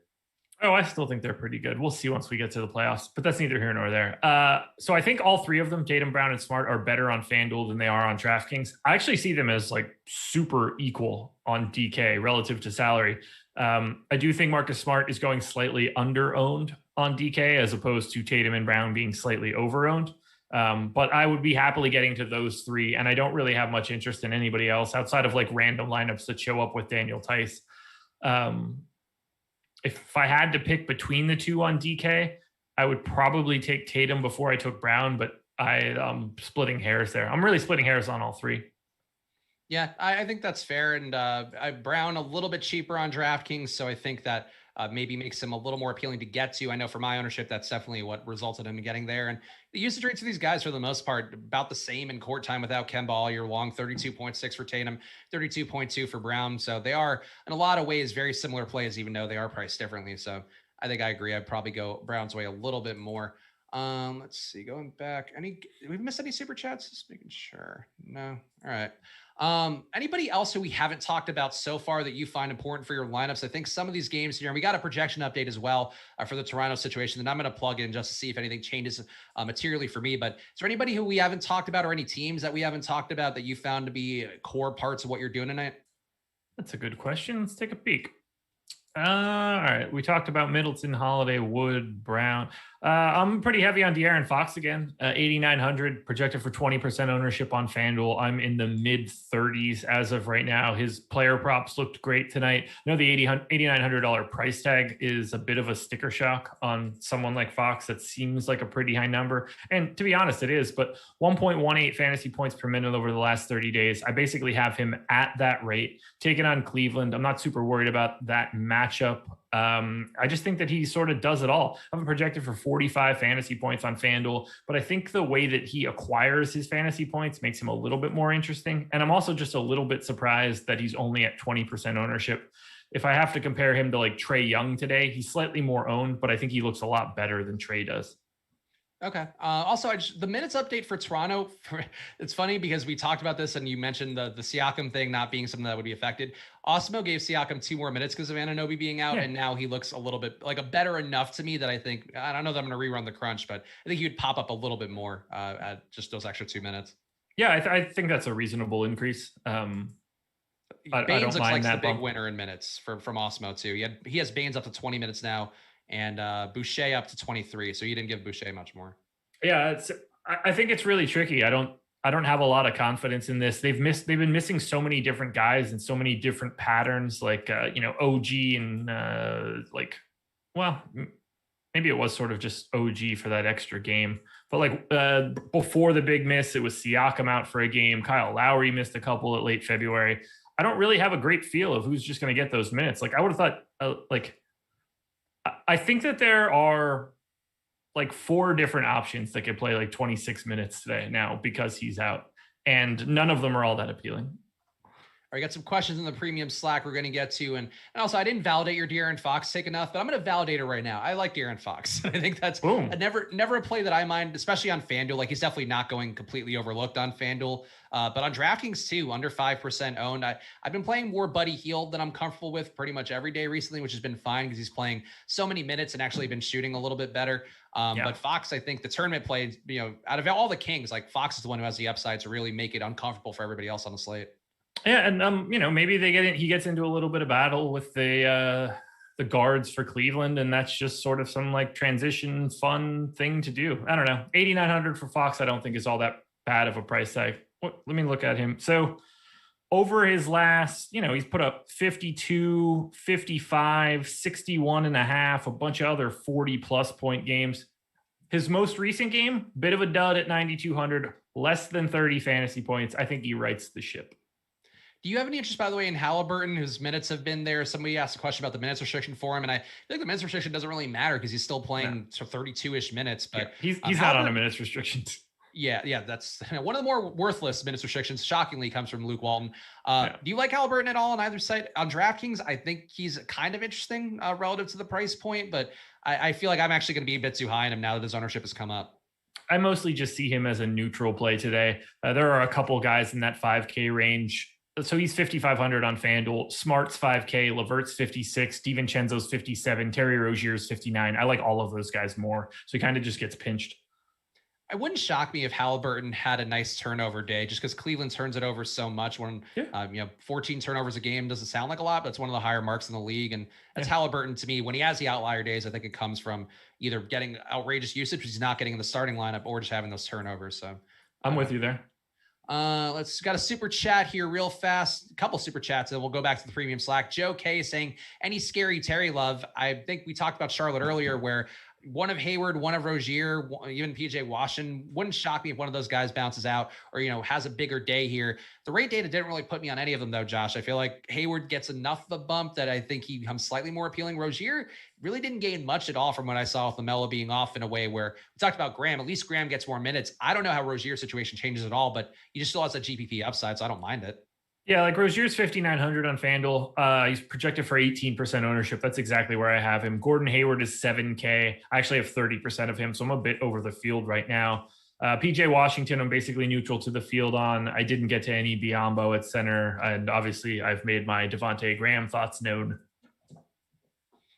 We got Lillard time asking about LeVert on FanDuel, and this dovetails with the question that we have in the premium Slack from Sam Cassell Dance asking about if Brogdon is out, do you prefer a swap to LeVert or McConnell? I guess let's take it assuming that Brogdon is in. Do you find any interest at all in LeVert right now on FanDuel if we assume that Brogdon's going to be playing? Yeah, I'm 2x the field on LeVert. He's under 10% ownership on FanDuel. I've got north of 20. I would certainly go to more LeVert if Malcolm Brogdon happened to be out. I wouldn't even bat an eye there. I would also be looking probably pretty aggressively at someone like TJ McConnell, who I just truly hate rostering in all facets of this game. But yeah, LeVert would be the first guy that I'm looking at. I just assume he could probably see like 2 more minutes and like an increase in usage, and just sign me up for that. Are you doing anything to plan for the news of Brogdon potentially being out? Because McConnell would be, I would say, pretty close to a smash play based on projections, at least, with him playing upwards of 40 minutes in games without McConnell or without Brogdon so far this year.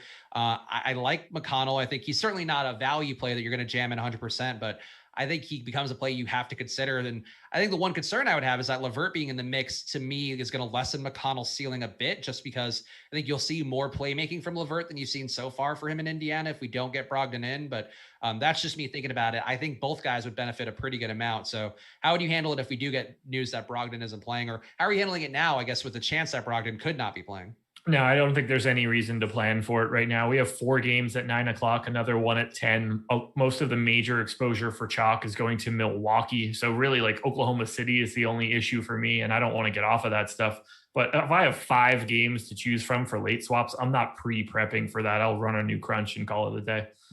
We got a $10 super chat here from Jordan Reeves saying FanDuel, Paul George or Donovan Mitchell and Tatum or Chris. So he asked 2 individual 1v1. So Paul George and Tatum or Mitchell and Christian Wood, I guess would be the question. I don't know. You can see the question in chat. It's phrased in a way that's confusing for my brain looking at super chats. Okay, so Paul George or Mitchell. Yeah, I guess it's just 2 1v1s seems like the way to handle it. So Paul George is slightly ranked higher for me. I have literally the exact same amount of both. Tatum or Christian Wood. Christian Wood is my number 1 ranked power forward. Jason Tatum is number 2, but because of ownership, I have significantly more Christian Wood than Jason Tatum. All right, we got a super chat here from Maxis Dag asking, is Malik Monk lockable on FanDuel along with Middleton? 3,500 is nice without LaMelo. I'm going to assume you're going to say no for a lock, but a play you probably don't mind at that cheap of a salary. I don't have a single share of Malik Monk. No, I'm just kidding. I have like 5%, but absolutely not. If you're lock buttoning Malik Monk, just email FanDuel as quick as possible and get out of every contest. Yeah, I don't think I would view him as a lock. The one thing that I've actually liked about playing on FanDuel more, and you're still playing value plays when they make sense, but you don't have to jam as much value in as you do on DraftKings, which I think is a net positive. And I think when you're playing the 2 sites, and especially if you jump back and forth, like your inclination is going to be, yeah, this value play looks fantastic, but sometimes you don't need that guy because you just have to get the 2 best scorers out of position. And not even then, still gets different, but something to keep in mind on there that I've experienced and playing a little bit more recently. Let's see here. Got some questions back on the premium Slack that I'm going to jump to now. And if you got any last ones, get them in. We got Mr. Moneybags. Of course, I could not take a Mr. Moneybags question today when I'm wearing this ludicrous outfit, but thoughts on Svi for a DK GPP or a Coro instead, or is that chasing? I would not play either, I don't think, but do you feel any differently, Josh? If I were playing anyone in a large field GPP, it would be Svi, because with so many guys out for Oklahoma City, I don't think it's out of the realm of possibility that he just falls into extra minutes. Isaac Okoro might be the worst player in the NBA. It doesn't mean he can't get there, but it just gets to be a little bit more scary of a proposition. Speaking of, Case Sizzle asking, I got a solid core, but I have a hard time picking my last 2 players. Which combo do you like the most for a DK GPP? Halliburton and Wancho, or Monk and House, or Graham and Okoro? Out of that illustrious trio, which one would you want? I would start over. I've been playing some Wancho recently, but did not get him today. I think I would go Halliburton and Wancho, but I just really don't like Okoro. That's the main thing keeping me from the Graham Okoro one. It's each one of those combinations, I heard a name that shouldn't be played. Yeah, it's tough but fair. And Case says, "Well, follow your heart then if you don't want to change too much." But again, follow your heart. It's all you can do with your lineups. Better forward play. KRG is asking Kyle Anderson, Daniel Tice, or Pokashevsky for a DK GPP. Which of those three would you want? I don't think I got a share of any of them today. Pokashevsky, I guess, but like I'm not super excited about any of those propositions. So take that for what it's worth. Actually, let me make sure I didn't get any Tice because I always get something. I did get a little bit of Tice, so I guess for me that would be Tice. But Pokashevsky's got the biggest opportunity, so keep that in mind. Kyle Anderson, I would not play at this point in that Memphis rotation. Iron Maiden 2 asking Edwards or Hayward for a DK single entry. I would go Hayward there. I know Edwards been going off, but boy, if he does not score at a clip where he just shoots what he's been shooting on the year, you're going to find that floor falls out pretty fast.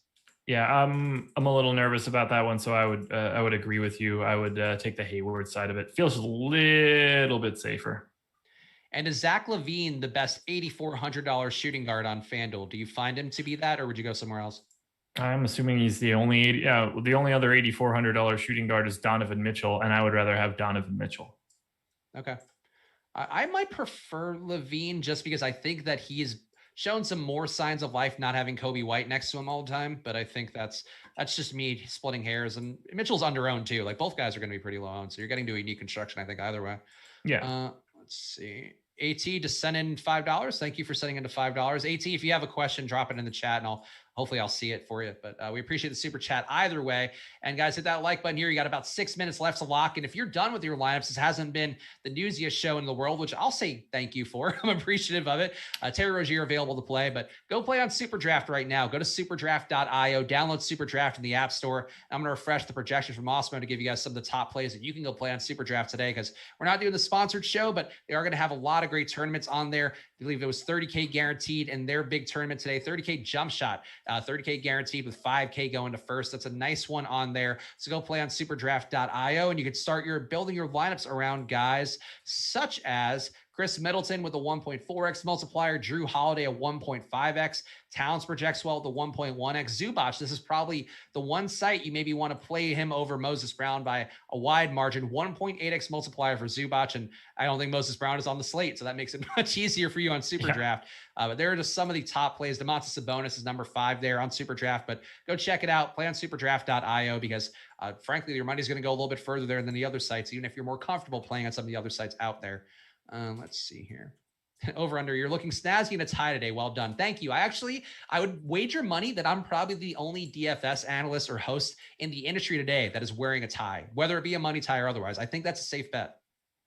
I don't know. Like Mayo might have a tie on. He dresses sharp. Yeah. Oh, that's that bastard. That he probably doesn't, because he's just as likely to wear like a Macho Man t-shirt. But if anybody was going to be wearing a tie, I think it would be Mayo.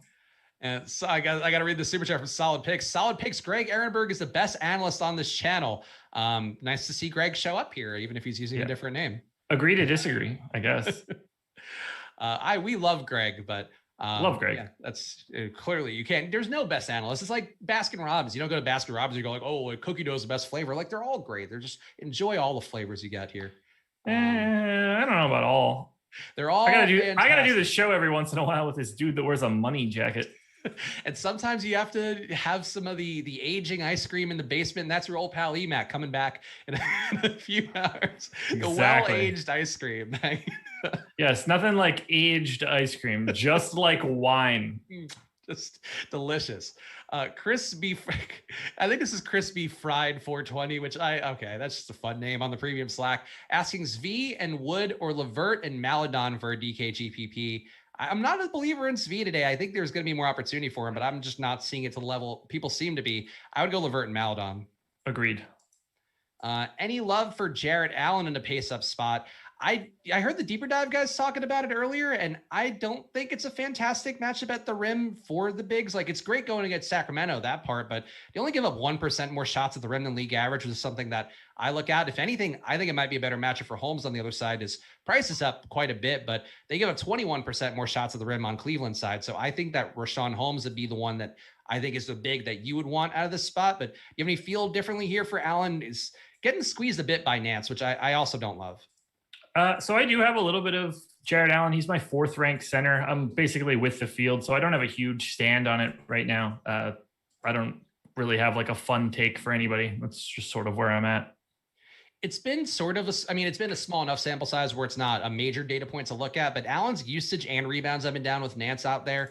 And I think that Nance is not the best fit for him fantasy wise. Like, it's sort of basketball wise is great because Allen could focus more on some of the defensive items, but I think it's not great for him. So I would not want to play much Jared Allen today personally, but that's just me. You know, seems like a lot of sharp people are on him today. So if it goes that way, it goes that way. Let's see. All right. So no new super chats. Thoughts on Kelin Johnson from our pal, Jeremiah Johnson.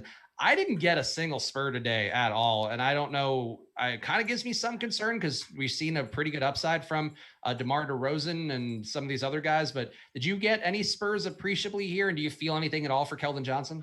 I think I have a decent amount of DeJounte Murray, but I'm in the process of uploading right now with 90 seconds to spare. So let me just click upload first, and then I can actually answer that question. All right, let me go back here. Sprad Levine, always good for a showdown question. Who's a safe captain and leverage captain for the Kings game? Brad loves asking questions about showdowns that nobody else is playing. And I would say the safe captain would be De'Aaron Fox. He's going to be the chalkiest, and the star is always the chalkiest for the most part in the showdowns. The leverage captain, I think it would be Buddy Hield for me. I don't feel the greatest about that, but that's but Buddy Hield has a better day. Fox gets a little bit worse, and he's still playable in the utility, but not quite captain territory. So I think it would be Buddy Hield to be the leverage captain, but that's just me riffing, obviously. Scoops asking, Charlotte guards plus Hayward negatively correlated enough to set a group for. I would say you don't need to set a group for that necessarily, though I do think having more than 2 outlier efforts amidst Terry Rozier, Hayward, and Devontae Graham seems unlikely to me. But Josh, do you have any feeling at all for Charlotte correlation plays or groups? No, I'm not a huge fan of setting groups like that, just because I don't think that they're going to be all that frequently coming up as a 3-person group, especially for me, the way that I run my crunches. Like, the amount of time, let's just say I run 2,000. The amount of times that I think I get all 3 of them is probably like 5. If that ends up in one of my lineups, I'm totally okay with that. So I don't think it's all that necessary. In theory, these guys could all play 36 minutes and be pretty good. And Sam Cassell Dance asking, is the public overlooking Roby on DK? Let's see. They're not playing him a lot. I think projection wise, it does make sense. You're not playing him a lot on DK. What's his price? 5,600. So by overlooking him, I guess they're just sort of like not playing him because he's not as good of a play. Mm-hmm. Yeah, that's sort of where I am with it. I think he's playable to me if you're going purely game theory and you're going, hey, Moses Brown, if he gets in foul trouble, Roby plays the center. And I think that's the reason you play him on DK. But on a projection basis, I don't know how you're getting a ton of them. You know, Awesemo has him for a pretty aggressive projection, 28.7. And I don't see how you get that a lot in your lineup. If Moses Brown gets into foul trouble, don't be surprised to see Mike Muscala soak up time. All right, we are locked now. One last question from the Big R in the premium Slack, asking on DK, would you go SGA and Wall or Tatum and Drew for a cash game? I think for cash, I might go Tatum and Drew.